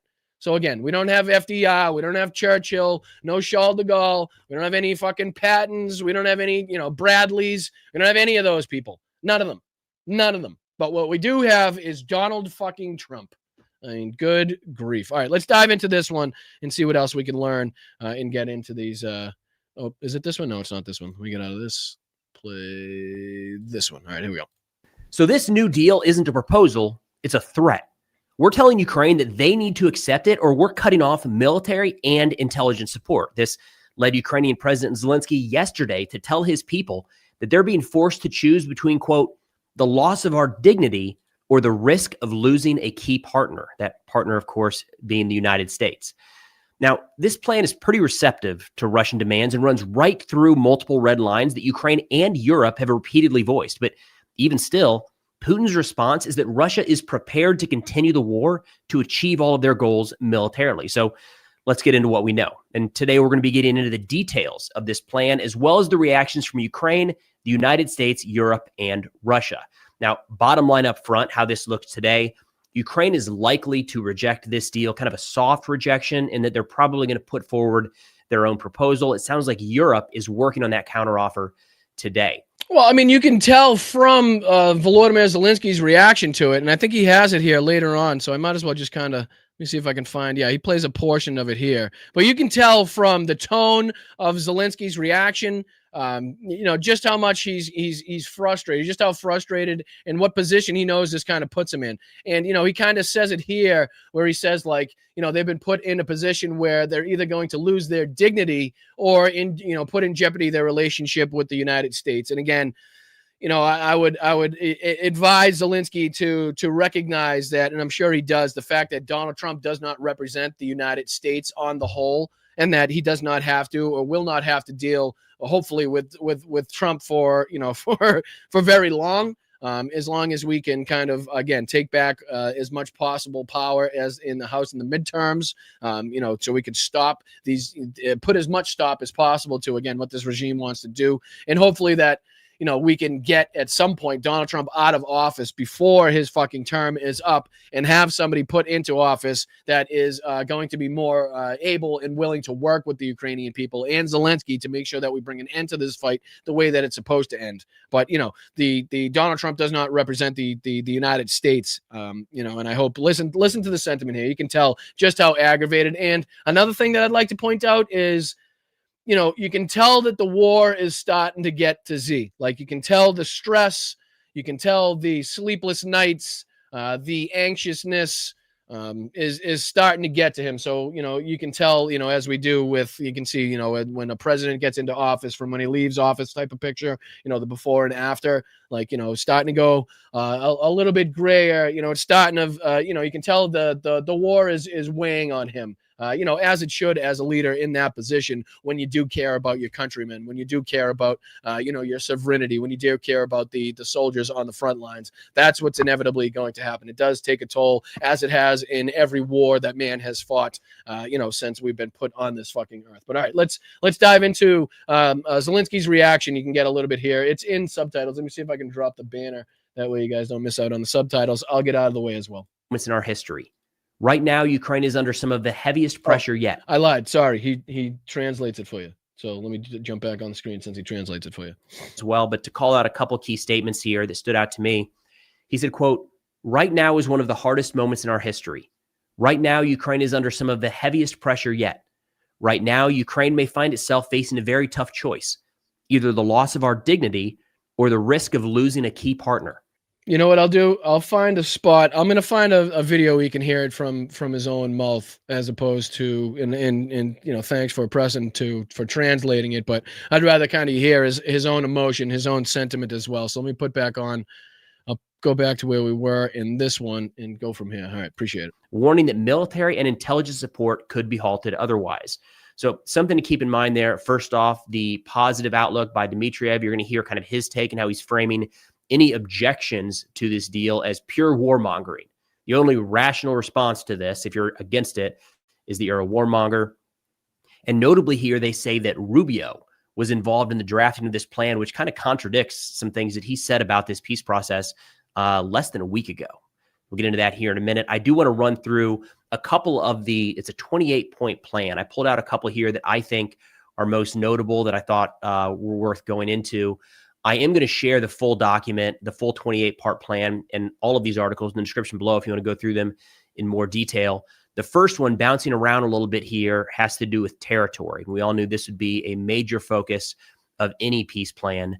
They say, quote, "Crimea, Luhansk, and Donetsk will be recognized as de facto Russian, including by the United States." So on our map here, deep state map with the orange and red being territories, orange and purple, currently occupied by Russian forces. So we've got Crimea. All right, well, that's playing. I'm trying to find that Zelensky speech in the background. So I'll just let that play. You guys can get a look at what's going on here. And then I'll see if I can find that in the background. Down here in the south that has been taken by Russia since 2014. Let's see, we've got Luhansk and Donetsk. So Luhansk up here in the most easternmost oblast in Ukraine. I think all of it now is held by Russia. Maybe there were some small outlining portions. Yeah, all right, here we go. I got you here. This kind of gives the three responses from Zelensky, from Putin, and from Trump here. So let's dive into Zelensky's response. I think this one's in subtitles, so I'll get out of the way so you guys can see it.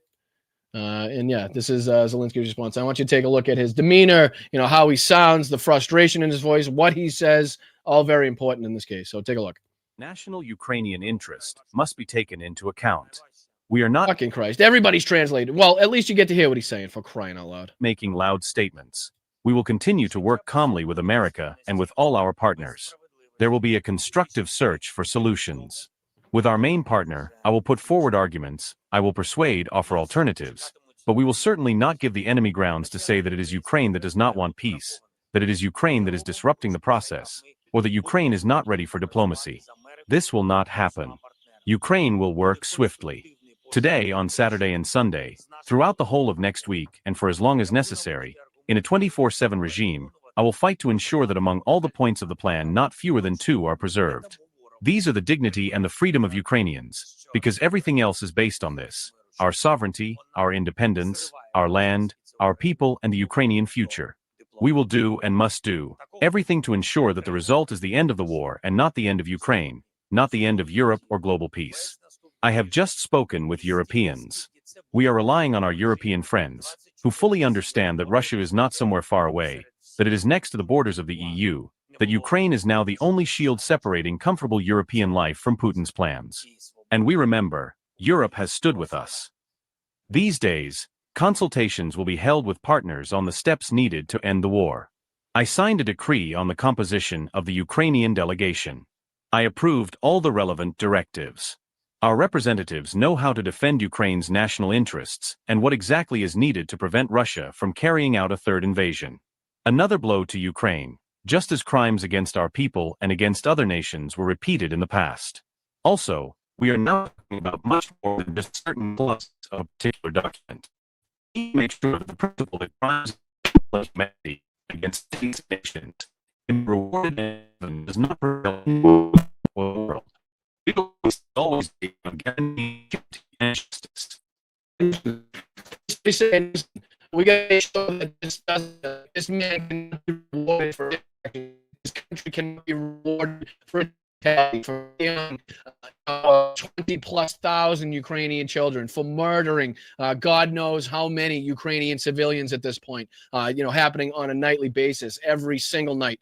This cannot be allowed to stand. We cannot do this. Also saying that, he's attached the appropriate committees and investigatory people to kind of, take a look at this, doing what a good leader should say he's doing. But obviously this is completely dead on arrival, as you heard. I don't think any more than 2 of the points that he said he was hoping to keep in there, which is again, probably having to do with Ukrainians' sovereignty, everything after that. And again, I ask, what the fuck is Steve Witkoff? What is Donald Trump? What have Vladimir Putin and the rest of these, Marco Rubio, what have they been talking about? If this is the basis now, this is just, okay, the starting point of the negotiations is what they're trying to get along, trying to get you to believe, then what the fuck have you been doing for the last 11 months? What have you been talking about? What have you been going back and forth on? If this is just a purely, simply and plainly put, propaganda Kremlin wish list by Vladimir Putin, what the fuck has the United States delegation been doing? What have they been fighting for? What have they been demanding?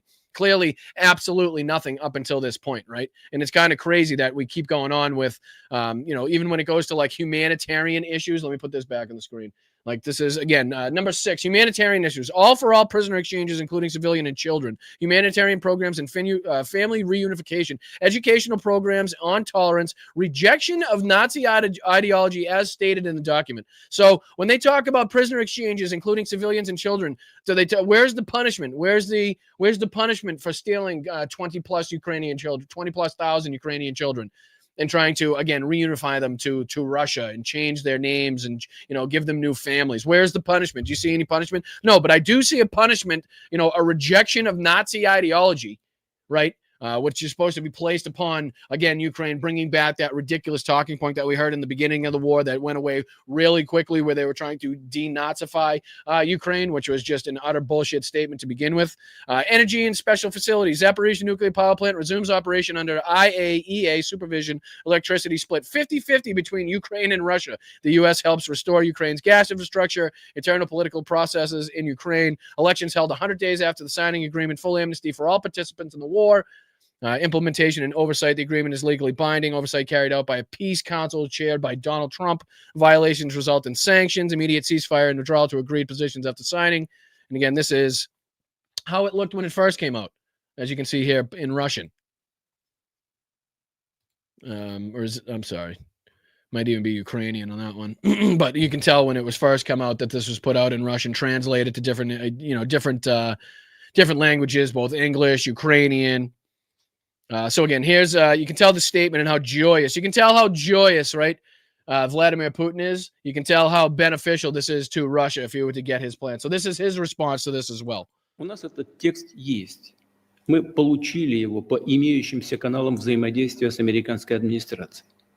Полагаю, что и он, может быть положен в основу окончательно. All right, hold on. What's the discrepancy? What's the problem? Nobody is forcing anyone to be here. Who's being held against their will? Is this somebody being held against the will in the chat? Hopefully not. What's happening? Fill me in. Who's complaining? Let's see here. Mark says the deal Putin Trump offered Ukraine can be communicated by the offer just being a big picture of a screw in the back of all Ukrainians. Yeah, he sees who's he sees who he determines to be as weak in this position, them being Donald Trump, and he's definitely trying to put the pressure on where he sees he can have the most benefit is what he's doing. Ruben says Putin is a terrorist, Trump is Putin's puppet. Absolutely. Let's see here. Lugera says Twitch is troll free. Great job over there. Great job over there. I appreciate you. No, I just caught that comment out of the corner of my eye. I was just curious if anybody was like, I don't know, somehow being tied to the chat and wasn't being allowed to leave. So let me just we'll throw this back on the screen again. I want to hear the responses from the world leaders, if you guys don't mind, in the chat, if that's okay. Мирного урегулирования. Но предметно с нами этот текст не обсуждается. И могу предположить, почему. Причина, полагаю, та же самая. Администрации США не удается до сих пор заручиться согласием украинской стороны. Украина против. Можем начинать.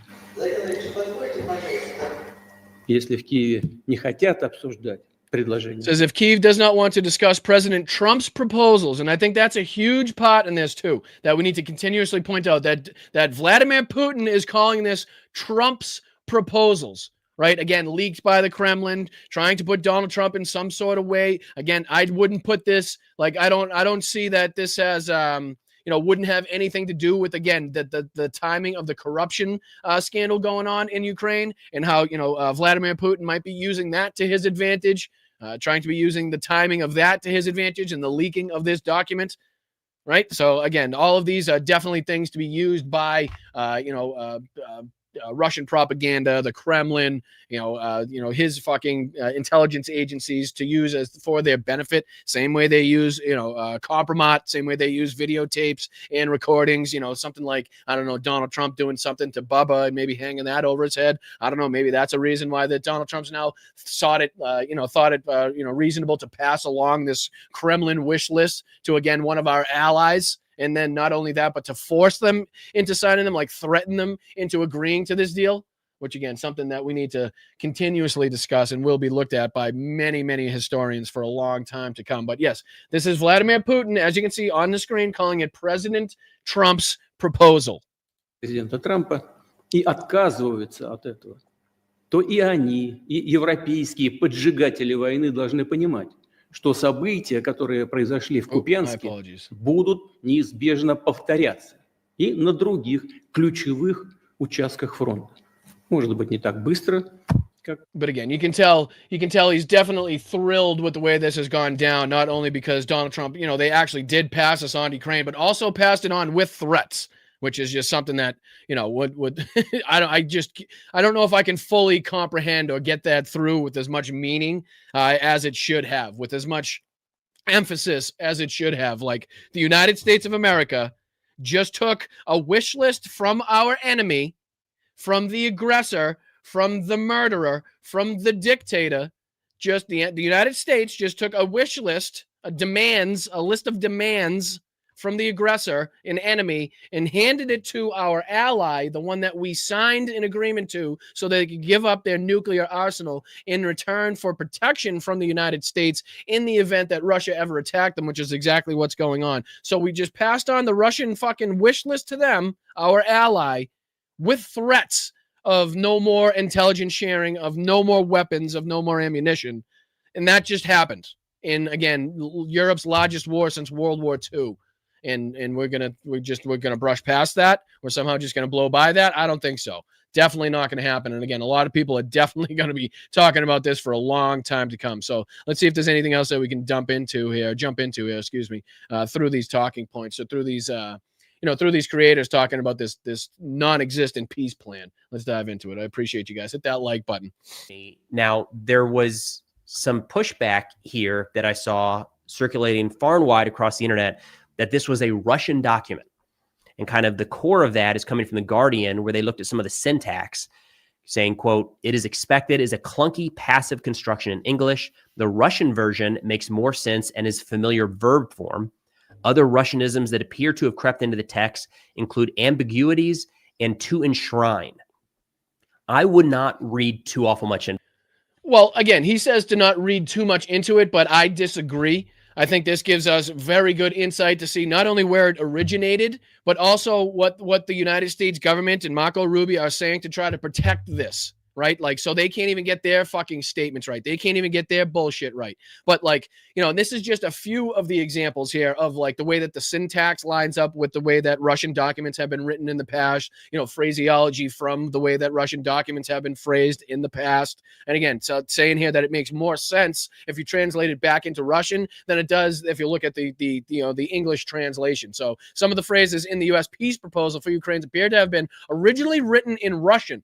In several places, the language would work in Russian, but seems distinctly odd in English, right? So it says the third point of the 28-point peace plan reads, "It is expected that Russia will not invade neighboring countries and NATO will not expand further. It is expected is a clunky passive construction in English. The Russian version, and it says here, makes more sense and is a familiar verb form." Also said here that other Russianisms that appear to have crept into the text include ambiguities and things like to enshrine, which if you go back and look at other Russian documents, other Russian decrees like that have the same phraseology, the same terminology in them. The White House has acknowledged here that Kirill Dmitriev, Vladimir Putin's envoy, wrote the proposal, which is why we were talking about Steve Witkoff and his response that Kay wrote it. Talking about that, obviously Kirill Dmitriev and Vladimir Putin's envoy writing the proposal together with Donald Trump's special representative Steve Witkoff. The pair hammered out the text during a meeting in Miami. So again, I put this question back to you. If this was a joint venture, what does that say about the intentions of our government, right? If this was worked on in a joint venture, jointly by the United States, Steve Witkoff as a representative of the United States and Kirill Dmitriev as a representative of Russia, right? Without a NATO representative, without the knowledge of, without any Ukrainian representation whatsoever. And this is what they came out with. Basically, a list that is indecipherable from just a blatantly propagandistic Kremlin wish list of what a dictator would want through the acts of aggression that he's so enacted on his fucking neighboring country. That's what we came out with. That is the work. That is the extent of the work that has gone into the negotiations in the 11 months in the second term of Donald Trump's fucking presidency and Steve Witkoff and Marco Rubio. This is the extent of the work of the war that was supposed to be ended within 24 hours of Donald Trump being elected. Not even inaugurated. Elected. Another big point that we should put, not of him being put into office, of it being announced that he won the election. It would be over in 24 hours. It'd put Zelensky in a room. It'd put Putin in a room. It'd be done in 24 hours. Now, something that we know here on Blunt Politics was horseshit from the moment that he fucking said it, but was believed and repeated by not only mainstream media, but all of his MAGA cult as well. So this is obviously the change in circumstances. We've gone from that to this is now the best that Steve Witkoff and Kirill Dmitriev could come up with in their meeting. Again, without NATO and without any Ukrainian representation in this entire thing. So it goes on. With addressing, because it's kind of being framed as this was a Russian plan presented to the United States and we translated it and handed it to Ukraine. Maybe. God, I hope that's not actually what happened. But again, and with all due respect, Preston, I love the reporting that you've done. I think it's fantastic. But what would give you that cause for concern? Like, what would tell you that would be something that the Trump administration and all of its incompetencies and all of its ignorancies, like what would give you the aspect? What would give you that the ability to say that they wouldn't do that? Like, what in this document makes it seem like we had any impact that says that we have the backs or, again, the future of the Ukrainian people in our hearts, in our minds here? Like, nothing about that said, nothing in this document says anything to the such. So I'm not giving or willing to go out on a limb for Donald Trump and his administration. I'm not willing to give him that much credit. I absolutely do think that this was something leaked by the Russian government, written by the Russian government, and now that the U.S. government and people like Steve Witkoff and Donald Trump are on the back foot, have been fucking slapped around so much and now been looked to made a fool that they're doing everything they possibly can to make it seem like, no, we did have involvement in this, even though it makes them look even worse in my eyes. Right. It's almost better to say that this was just a purely Kremlin wish list, and we just felt it necessary to pass it along to Ukraine just to kind of see how they felt. Like it'd almost be better for them to go that route as opposed to saying, no, we had a direct hand in this. We actually wrote this language. We actually came up with these, some of these fucking 28 plant points. It's crazy. It's crazy. So no, I disagree with Preston on that. I absolutely do believe that is something that Steve Witkoff and Donald Trump, Vladimir Putin, and Kirill Dmitriev would absolutely be engaged in, involved in, and would carry out. Is that just clearly passing this on, translating it, and passing it on to Ukraine with demands, with threats associated from the United States government? That is unfortunately a bit of a possibility. Witkoff is in the middle of this, and we have not seen a lot of competence when it comes to some of these negotiations, to say the very least. And I think he's given him a little too much credit here. I think he's trying to be a little too generous in the way that he's speaking about this. And again, this is I think this is as bad as it looks. I don't think there's anything to be drawn from this where we could come out, with anything positive to say about the involvement or what has come out of this as far as the United States. You know what I mean? From Steve Witkoff. So I unfortunately wouldn't put that past him, but don't read too much into this. We do use those terms. It is expected, ambiguities, and to enshrine. I feel like I've seen those in a fair number of U.S. documents. That's not a red flag in and of itself. Also, that's not the entirety of it either, right? That's just a portion on one page from this article that you're putting on. Like there were multiple other instances in which the AI, in which other intelligence officers or people that have worked in the intelligence communities were clear to point out that is definitely language associated with the Kremlin, associated with people in the Russian government. Looks like this document was leaked to Axios, and it may have been leaked by the Russian side, which means that the text may have been in Russian when it was translated by Axios. So bringing it up, it's a thing. I wouldn't dig too much into that one quite yet. Now, before getting into the responses here from Ukraine, the United States, Europe, and Russia, quick fundraiser update. So we're in the process of raising $100,000 for the 420. So I'm not going to switch past it. I will talk about the fact that he does have this fundraiser going to get some interceptor drones. He calls it Together with Achilles, equip 429 separate regiment in unmanned systems, Achilles to fight in the sky. And then he goes on. This is his link there. It's Zyga's Paw. So DZYGA 'S Paw.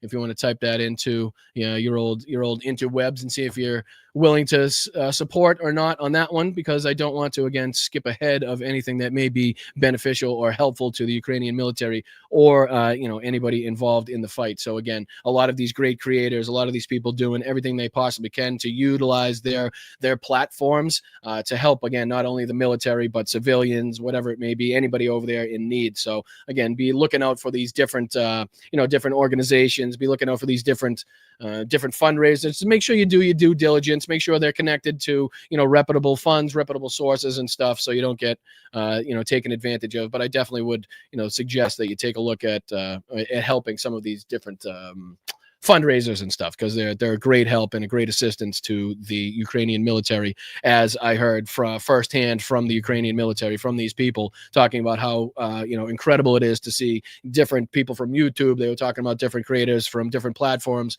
using their platform to donate trucks, vehicles, drones, whatever it may be. So they do help. It does go a long way, and it is very much appreciated by the people over there. So, but I'll continue here afterwards where he talks about, this was Zelensky's comments, and then he goes on to play. Does he play Trump's comments? Yeah, he plays Trump's here. So let's play what Trump said. A way of getting peace, or we think we have a way of getting peace. He's going to have to approve it. Just so sad. So many people. Last month they lost 25,000 soldiers. This is something we haven't seen anything like this since the Second World War. And they're averaging 6,000 or 7,000 a week between the two of them, dead soldiers. And it goes on. And I think they're getting reasonably close, but I don't want to predict. I would have said that would have been one of my early ones. I did 8 peace deals of countries, including in India, Pakistan. You could even go, in fact, they're coming here in a week or two, go to the Congo and Rwanda. That was 10 million people dead. And we worked something out on that, but so many. And The one I thought would have been, for me, because I have a very good relationship with President Putin, I thought that would have been maybe quicker. But it does take two to tango. And now you just see all the death. And, it doesn't affect us other than the fact. Again, he's clearly saying there, he says, takes two to tango. So he's definitely saying that Putin is not willing to tango, is what he's saying there. But we're also going to threaten and punish the Ukrainians because of Russia's aggression and unwillingness to stop the war. Like, again, talk about a mind bend, like talking about like trying to throw you for a fucking loop on that one. Like, try to make that make sense, right? Try to make that make sense. We don't want to see all those people that really it's on the other side of the ocean. It's a war that should have never happened. It did happen. So again, for so many reasons that we've articulated in countless videos, we can't ignore this and pretend like the largest land war in Europe since World War II has no bearing on the United States at all. We're very fortunate that we're in a position where we're not feeling the direct impacts of this war in terms of shells and missiles. No, because one thing that Donald Trump fails to recognize, and what I believe MAGA on the whole failed to recognize, is that the world is in a lot different position than it was, say, in the 40s, right? We are all connected economically. We all connected by trade. We all connected by commerce. So much more, intertwined now than we were in the 40s. That now anything that does happen, especially when the United States buys as much product as we do, and, again, with the control of, say, the grain in the area alone, could be a huge impact, could be a huge fucking problem to the wallets of the American citizens if, again, Russia is to, again, take over the breadbasket of Europe and charge exorbitant rates for your bread, your pasta, whatever it may be. Next thing you know, you're paying $35 for a box of pasta. Chances are that's going to affect some people, right? That's going to have some impact on the way people are living their lives. I can guarantee you that much. So, yes, I mean, that's just one small example. But, yes, absolutely, this does affect us. Just because there's oceans in between us doesn't mean this doesn't have an impact on the American people. If Europe is to be put under pressure, under the thumb of, again, a brutal dictator in Vladimir Putin and the horde of the Russian fucking military, it would definitely change some things in the way that the United States handles themselves, or the way that they, trade with Europe, or the way they trade with Russia. You know what I mean? Like, it definitely would have impact to the United States. But let's dive back into Artur here, because he goes on to talk about some more of these points as well. And I think it's very important that we hear as much of these as humanly possible so that we can, make the best judgment and have the best argument possible when we go to inevitably talk about the reason that this is dead on arrival. So here we go. Siding with Russia. So yeah, no deals with Russia, only military force. Number 4, economic bloc and Ukraine's reconstruction. The United States would take 50% of the profits of rebuilding Ukraine. If you think about and what have we been saying? What have we been saying about people like Lindsey Graham, Miss Lindsey, right? So people have always been quick to be like, well, Lindsey Graham, he kind of talks, nice about Ukraine and he wants to support Ukraine. But yes, but if you listen to the entirety of his sentence, if you listen to the entirety of his statement, every single one of his statements always ended with, the profitability of this war and how much the United States could reap in the benefits afterwards, whether it be with the, the Ukrainian natural resources or with the oil companies or whatever it may be. It was always about profiting off this war. And we know, looking back at history, how war profiteers are treated or should be treated and looked upon, right? The scummiest of scum, the worst of the worst, the people that build their lives and their careers off the deaths of thousands, hundreds of thousands, if not millions of people. People that look for these things, look for these, fucking conflicts throughout the world so they can interject or sell weapons or, their defense technology or whatever it may be to profit off of the deaths of other people.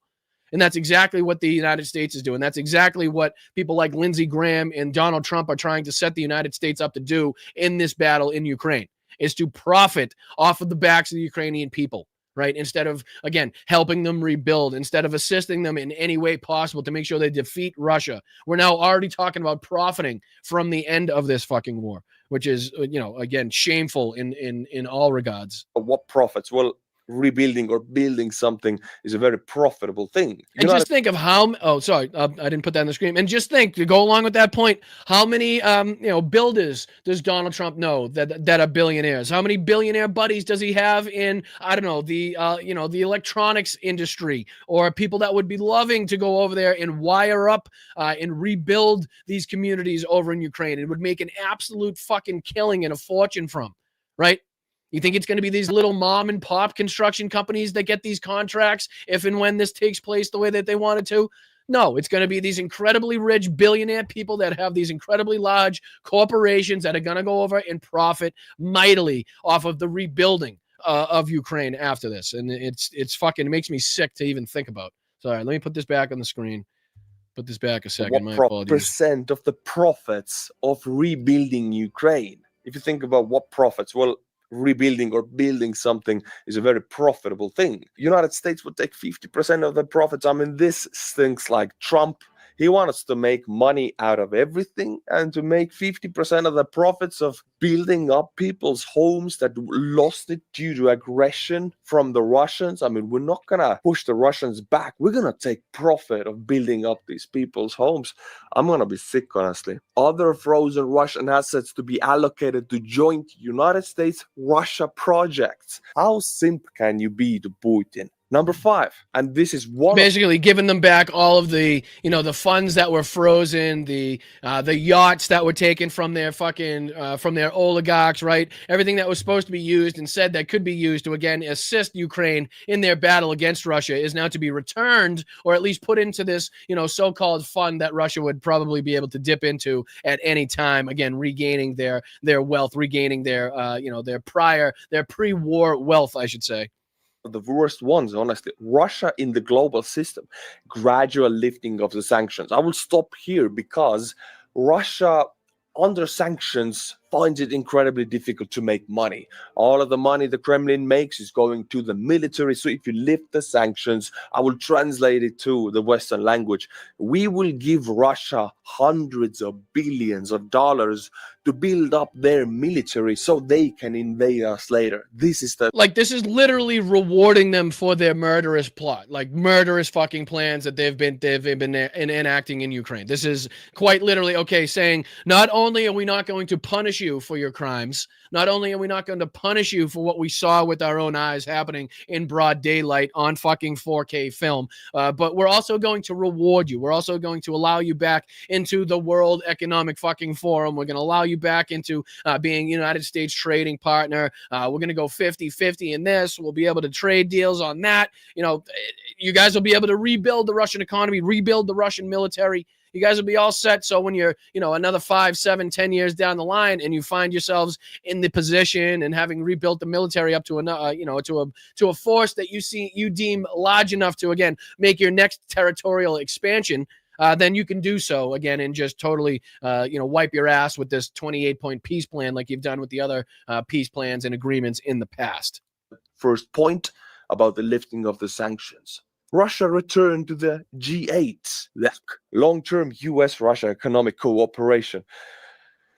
Horrible. Number 6, all-for-all prisoner exchange, including civilians and the children. Russia has kidnapped over 100,000 children from occupied Ukrainian lands, and they are militarizing them in the military camps all across Russia. So when they get 18... And again, I apologize. I keep saying 20,000 plus, and unfortunately, that's just a drastic underestimating of the carnage caused by the Russian military on, again, the children of Ukraine. They can mobilize them. Why haven't they given them back as a sign of goodwill?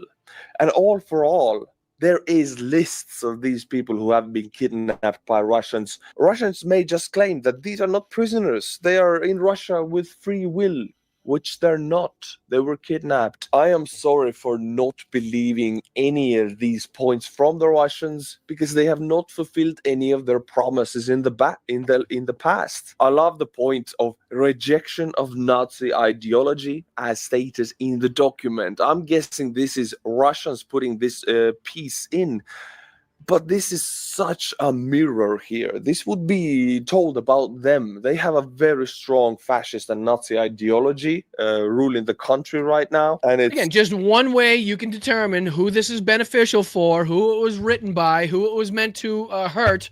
Right? This was not, again, nothing in there talking about the punishment for stealing of Ukrainian children, but definitely we got to make sure we put in something about Nazi ideology, even though when you think about skinheads, the first thought that I have goes to Russia, right? For some reason, when you think about skinheads with fucking black boots, Nazi tattoos, and swastikas, for some reason, my mind goes to Russia. So it's funny how that works. And you can see just how this is being treated too. Before I let you guys go, you can see how this is being treated on Russian state news, Russian state propaganda. Russian state TV praises Trump's 28-point peace plan. Of course they would. Why wouldn't they? They wrote it. It benefits them. Only makes sense that they'd praise it.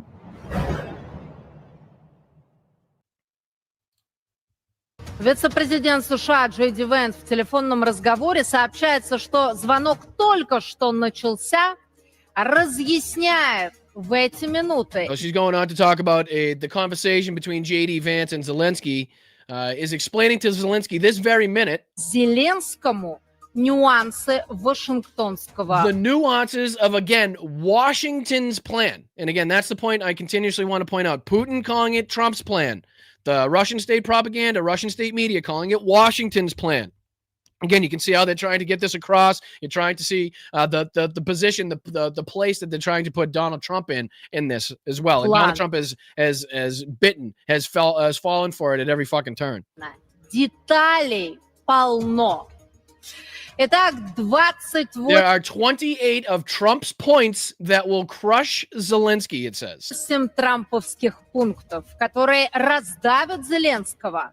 Deadline для Банковой 27. And it goes on to talk about the deadline being the 27th, of course, when he talked about Thanksgiving, according to the data of Reuters and Washington Post, she says. По данным Reuters и Вашингтон-Пост, если Киев станет юлить, США if Kyiv starts to play games on November 27th, прекратят 27 ноября следующий the United States will stop weapons deliveries. Again, the attached threat that it goes along with this fucking wish list, this Kremlin wish list, this Russian wish list, that again is just pure and utter appeasement by not only the United States but forced appeasement on the behalf of Ukraine, right? Again, saying if you don't take this plan, we're going to stop our intelligence sharing, we're going to stop the weapons sharing.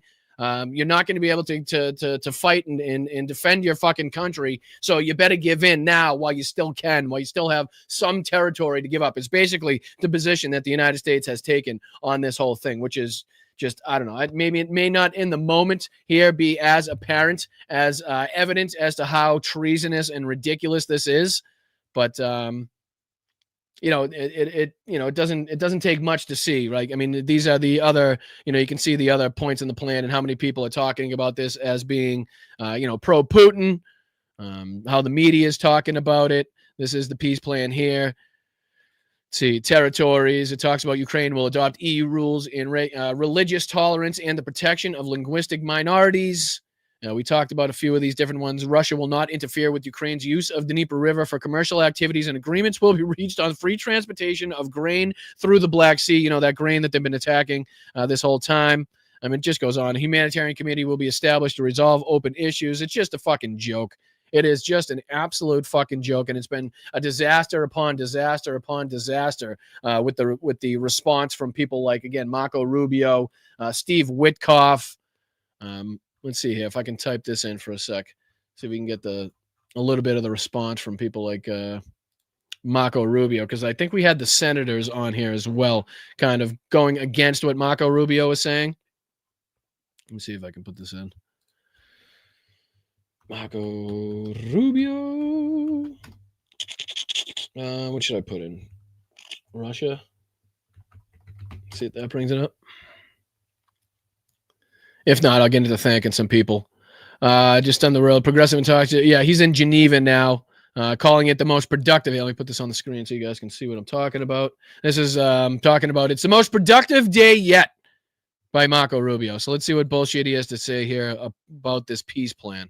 The report today is that I think today was worthwhile. It was very, very, it is probably the most productive day we have had on this issue. Maybe in the entirety of our engagement, but certainly in a very long time. But work remains, and because this continues to be a working process, you know, I don't want to declare victory or finality here. There's still some work to be done. Oh, you think you don't want to declare victory with this peace plan, do you? Are you sure? The way that it's been fucking utterly denounced by pretty much everybody in Europe, by the Ukrainians, by the media, by fucking everybody. Are you sure you don't want to call that a victory? But we are much further ahead today at this time than we were when we began this morning, and where we were a week ago for certain. Lies. Not even close. Actually, we're further back. We're actually put in a worse spot than we were.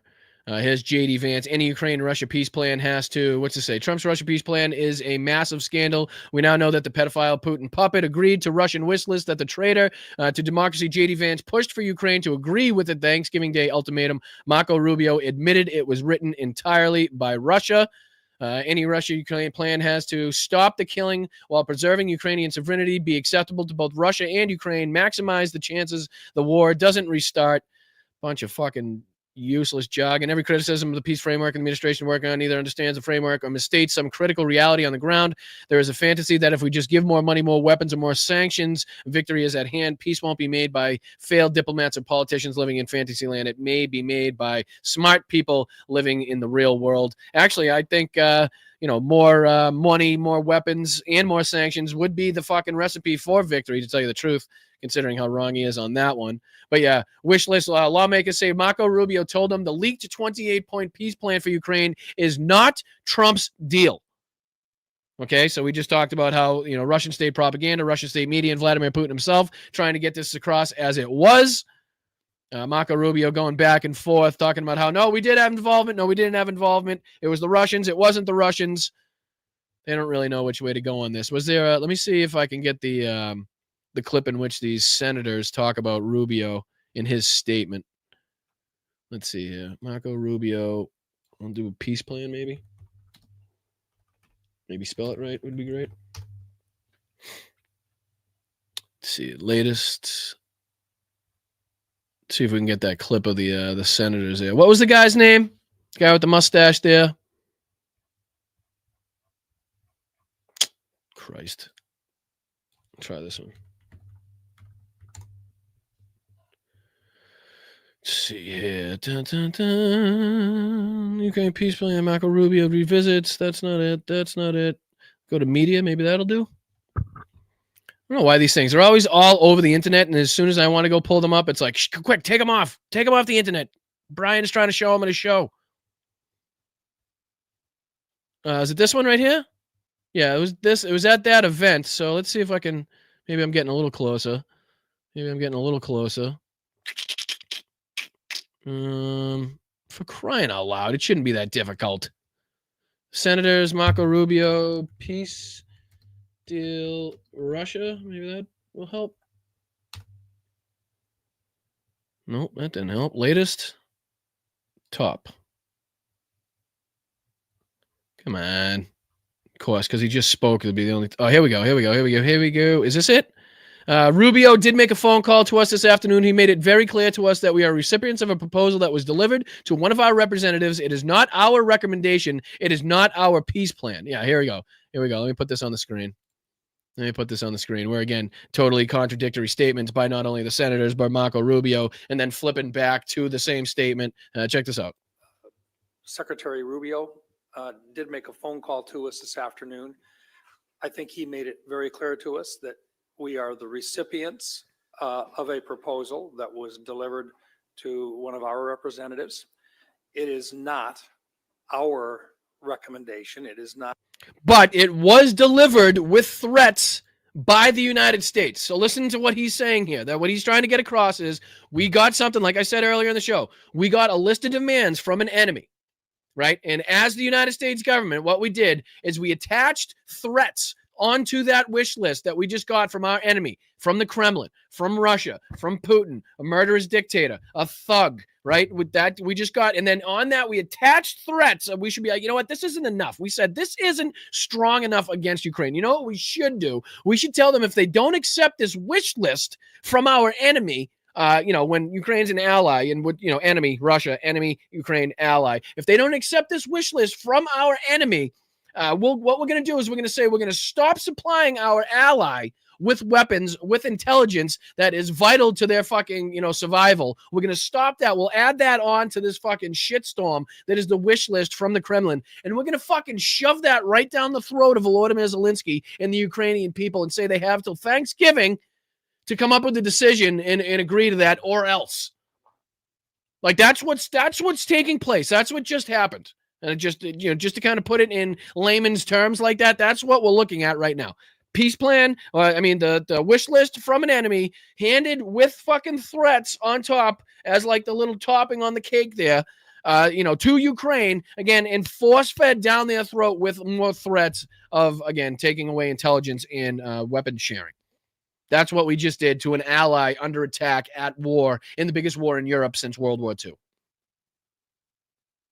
And that will go down in history as one of the most brutally fucking obviously treasonous, policy positions that any fucking United States president has ever undertaken, especially at a time when one of our allies was at war. I mean, it's asinine. It really is fucking asinine. So, all right, let me see. Probably perfect timing there, but we'll be able to dive more into this as more is kind of detailed on, how it was released, why it was released. The more we hear from people like Putin and Trump, we'll probably get more insight as to, what's kind of been going on here. But yeah, everybody's pretty much in agreement that this is nothing more than a wish list from the Kremlin passed on by the United States to our allies with threats. And that's what it is. And it was dead on arrival. It will not be agreed upon by the Ukrainian people. I can assure you the European Union wouldn't let this stand. NATO wouldn't let this stand, considering it dictates, their future and what happens in their fucking, in their, line of work going forward. And they're sure as hell not going to let Russia dictate that moving forward. I can tell you that much. But, from the reaction from people like Volodymyr Zelensky, seems to be leaning more towards, again, the Europeans as his main benefactor, as the main ally, as his main partner. And I don't blame him. I really don't blame him. At this point, it's probably best suited for Ukraine to continuously attach themselves and get closer to Europe, who is seemingly more willing and able to not only help, but realize the risk and danger involved in not helping. Then obviously Donald Trump in the United States is willing to help them. So again, I don't blame them. It's probably in their best interest. And, if it comes in between whether or not losing the relationship between the Ukraine and the United States and Ukraine keeping its dignity and its sovereignty, I would hope they choose to keep their dignity and sovereignty. And, when we do get a true leader back in office, however that works, whenever he takes his last breath, whenever he's voted out of office, whenever we fucking file for the 25th Amendment, or, God forbid, we actually have to live through the next fucking 3 years of this guy in office. And not only that, but the war is still ongoing. He will be able to deal with somebody more favorable that will absolutely be able to recognize at least the position we're in at that point, and how desperate we are to continuously support Ukraine and not give in to ultimatums and not give in to shit like this from Vladimir Putin. So, all right, let's get into thanking people both here on Venmo and on the old YouTubes. I appreciate you guys very much. I'll get you guys out of here so you can enjoy the rest of your weekend. Big shout out to, first off, Dame. I appreciate you, Dame Dog. Dame Dog was on his way back from the Washington, D.C. rally. That was good to see as well. Anybody that attended, thank you very much for getting out there and attending. Anybody that watched online, thank you for being involved in that regard as well. But yeah, Dame was out there in force, representing blunt politics, taking pictures, taking video. Last I heard from him, he was on his way back. So hopefully he's still traveling safely, if not home safely already. But yeah, thank you, Damon, for the 10. He says, MTG, 5-year requirement to get on congressional salary for life on January 3rd, retires on January 5th, gets her name out of the news for 2027 investigations and indictments. Let me read that one again. MTG, 5-year requirement to get congressional salary for life on January 3rd.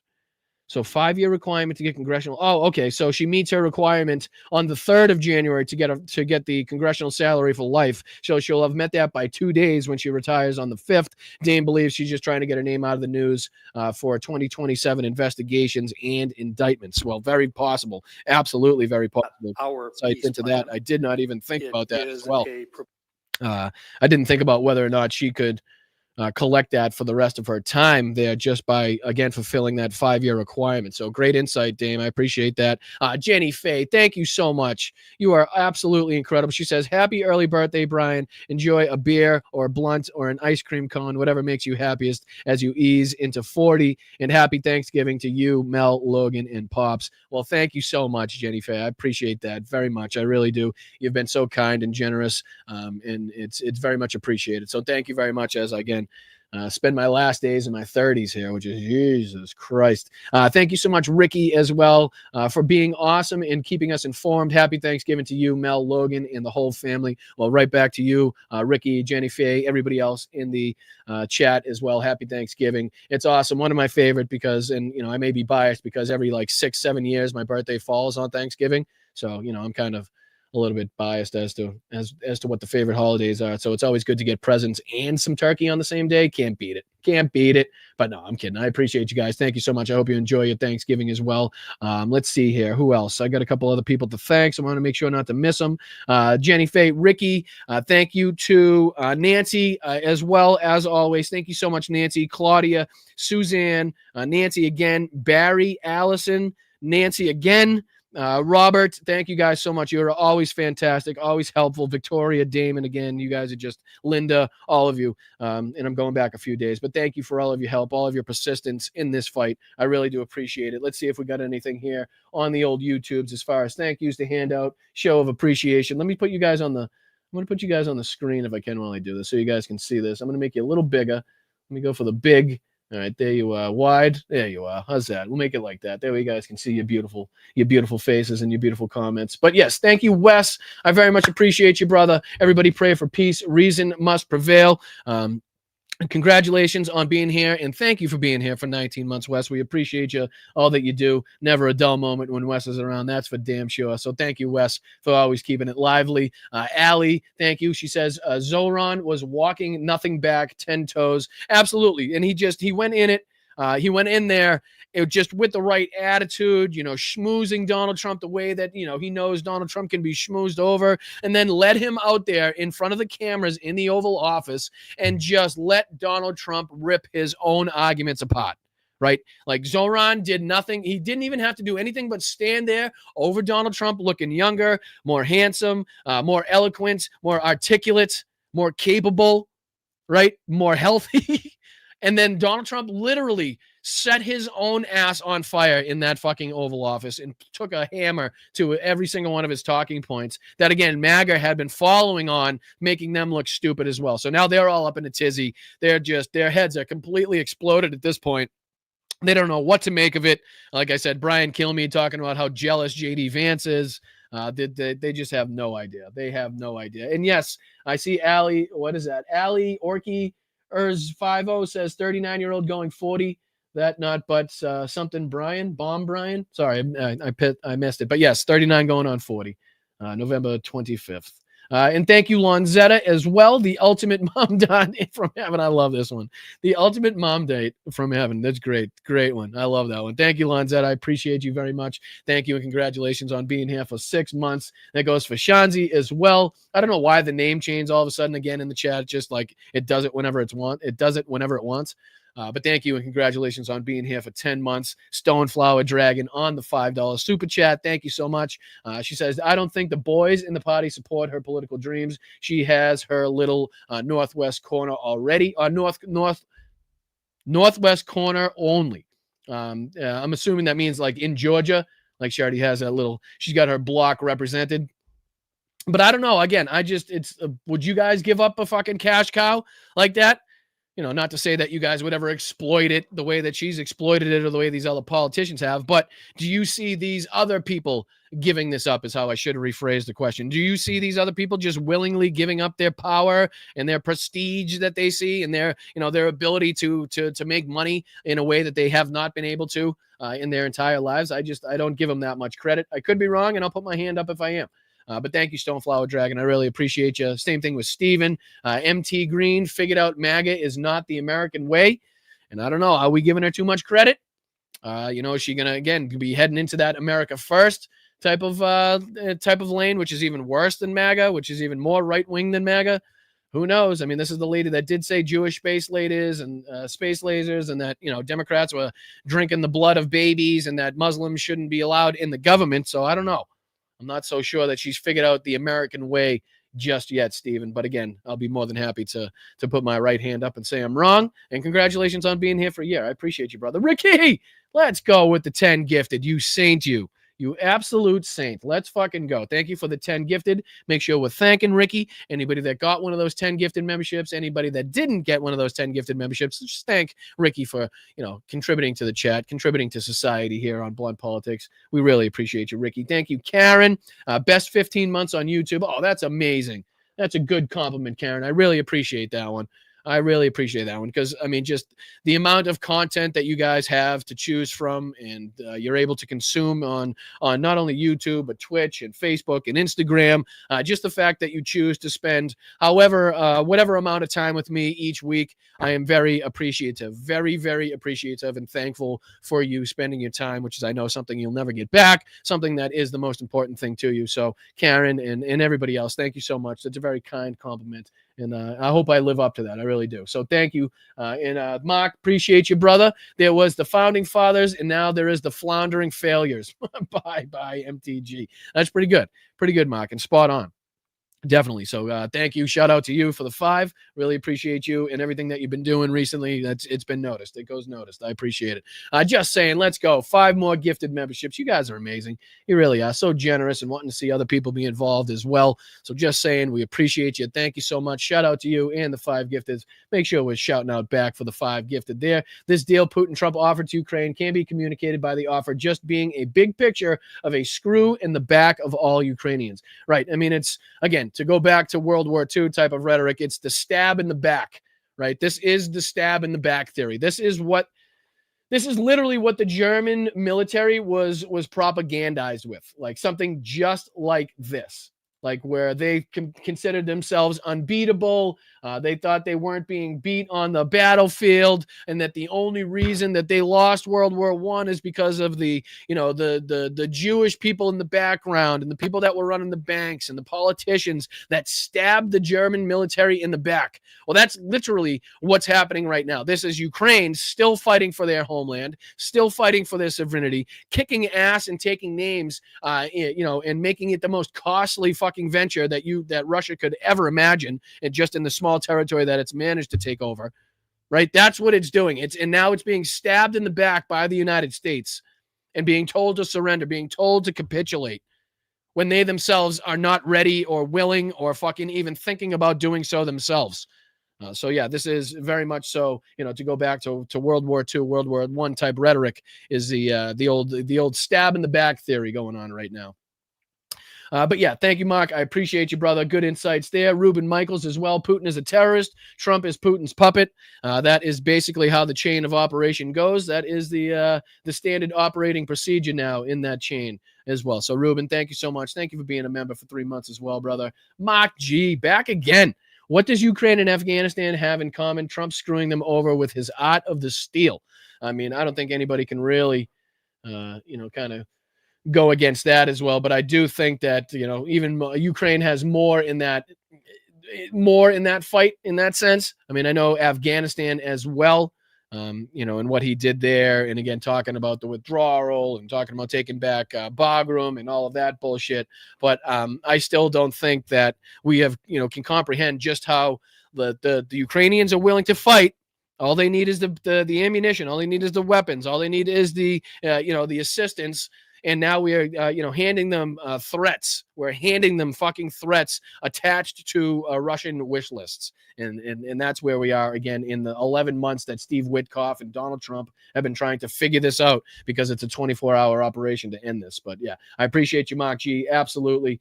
Thank you for your contribution. Shout out to you, JD. Shout out for the 10, brother. Slava Ukraina, Heroyam Slava. Right back to you. Appreciate you as always. Same thing, Vinny Demon. Thank you for becoming a new YouTube member, my man. Appreciate the opportunity and the chance. Thank you so much. Ruben Michaels again. Slava Ukraine, Heroyam Slava. Right back to you as well. Thank you for the 5. Shout out to you, Mark. Come on. Having a big fucking week here. Brian, almost 40. No way. Yep. I mean, I know. You may not be able to. No, I'm just kidding. Of course I am. Look at this shit. Tell me this doesn't look beat up. Look at them crow's feet. That is multiple time and multiple years spent growing up on beaches and not wearing sunglasses and shit. That's rough and tough. No, I'm just kidding. But yeah, I appreciate you. 40, almost 40 on Tuesday. That's a shame. It's a shame. But I feel good. I do feel good. So that's a positive aspect. That's a positive thing that we can look at. I do feel good. I don't feel 40. A few aches and pains here and there starting to come up. But, what are you going to do? That's what happens. You're human. We're human. That's what happens. But I appreciate you, Mark, for reminding me. No, I'm just kidding.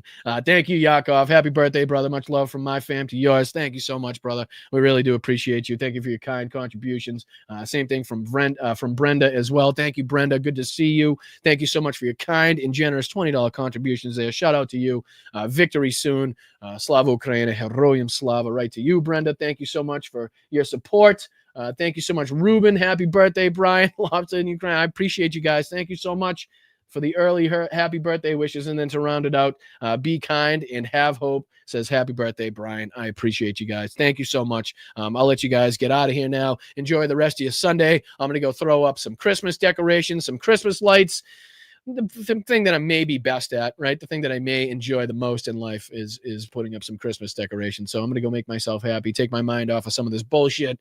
So I advise you guys to do the same. Go out, read a book, watch a movie, spend some time with family, friends, coworkers, whatever it may be. But try to share this show out at the same time. I really do appreciate you guys. I'm Boston Brian. This is Blunt Politics. Another great episode diving into this bullshit, which again, I have no doubt we will be continuously talking about, whether it be again, Zoran Mondami just absolutely slaying Donald Trump in the Oval Office, or Marjorie Taylor Greene's exit, or, possible exit, I guess, from politics. And then obviously what's going on here and inside of the United States with the continued battle with ICE and everybody else. So I appreciate it. Hit that like on the way out. Subscribe to the channel. We're trying to get to 15,000. Man, it's slow rolling getting there, but we're trying. We're so close. I think we're under 50 away. We're under 50 away. So if you or anybody knows somebody else that may like this program, that maybe, like the chat that goes down here as well, send them out, send the show out to them. See if they can give it a chance. I appreciate it. I'm Boston Brian. As always, stay proud, stay loud, stay aggressive. Find your nearest protest. Find your nearest rally. Thank you to everybody that got out in Washington. Thank you to everybody that's sharing the clips. We do appreciate it. Thank you for your fight. But make sure you're keeping your head on a swivel out there. Make sure you're staying safe, because you're never sure who's out there. And I appreciate you for watching. Thank you for joining us. I will see you guys Tuesday on my birthday for the Tuesday show. I appreciate it. Hit the like on the way out. Again, I'm Boston Brian, and I will see you guys later. Peace. Let me see if I can find this correct button somewhere. I think it's in here, right?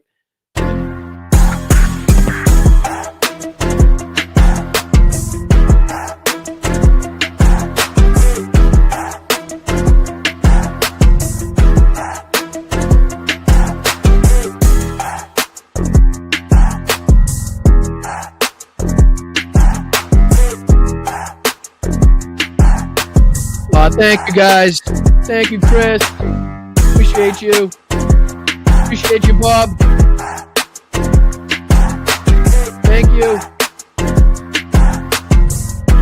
Take care. Thank you, Elliot. Thank you, Tamra. Thank you, Allie. Thank you, Maud. Thank you, Rox, Tiff, Tanya, Locator, all you guys. Appreciate you, Adam. Thank you.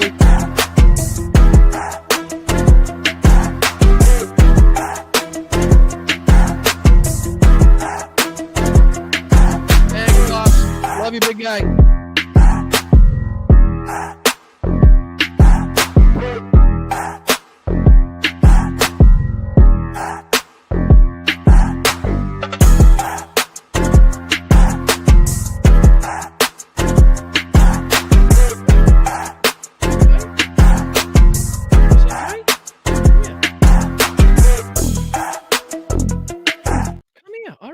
right, you can say hi. Hold on, let me get this off the screen. Somebody wants to say hi. Somebody wants to say, come on, come on, up, up, up, up, come on, up, up, come on. I know you're big. Come on, come on, come up, come up, come on. All right, okay, all right, all right. Bowie wants to say hi. Hi, Bowie. Hi, buddy. Huh? Did you want to come in and say happy birthday? Did you want to come in and say happy birthday to everybody? All right, I appreciate it. We're gonna go throw up some Christmas lights now. You want to say bye to everybody? Huh? You want to say? You want to say bye with your pretty eyes? With your pretty eyes? All right, I appreciate you guys. Thank you. All right, I'm coming. I'm coming. I appreciate you guys. Enjoy the rest of your weekend. I'll see you Tuesday. All right, I'm coming. Stop. He keeps taking my hand off the mouse. Can I end the show? Can I end the show? Is that something I can do? Watch. Stop moving my hand. I gotta end it. All right. Can I do that? Thank you. Appreciate it.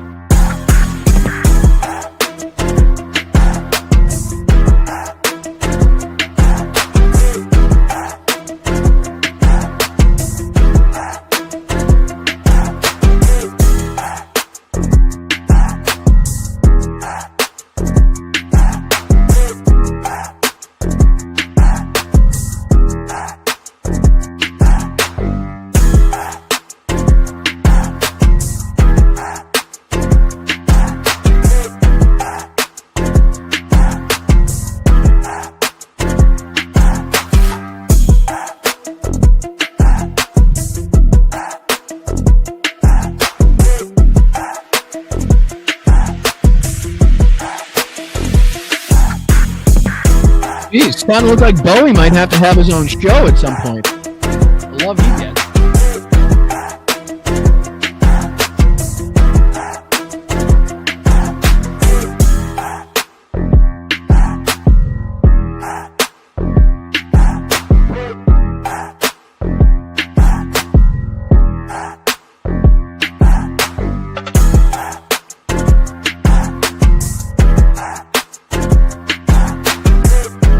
Guys, I'll see you later. I appreciate it. Make sure you support other independent creators. Thank you if I am the one that you choose to support. I really do appreciate it. Because nothing bad can happen, only good can Nothing happen. bad can happen. It can only good happen. It can only good happen. The kidney has a very special place in the heart. It's an God bless the United States. It's a new form of vicious violation to our country.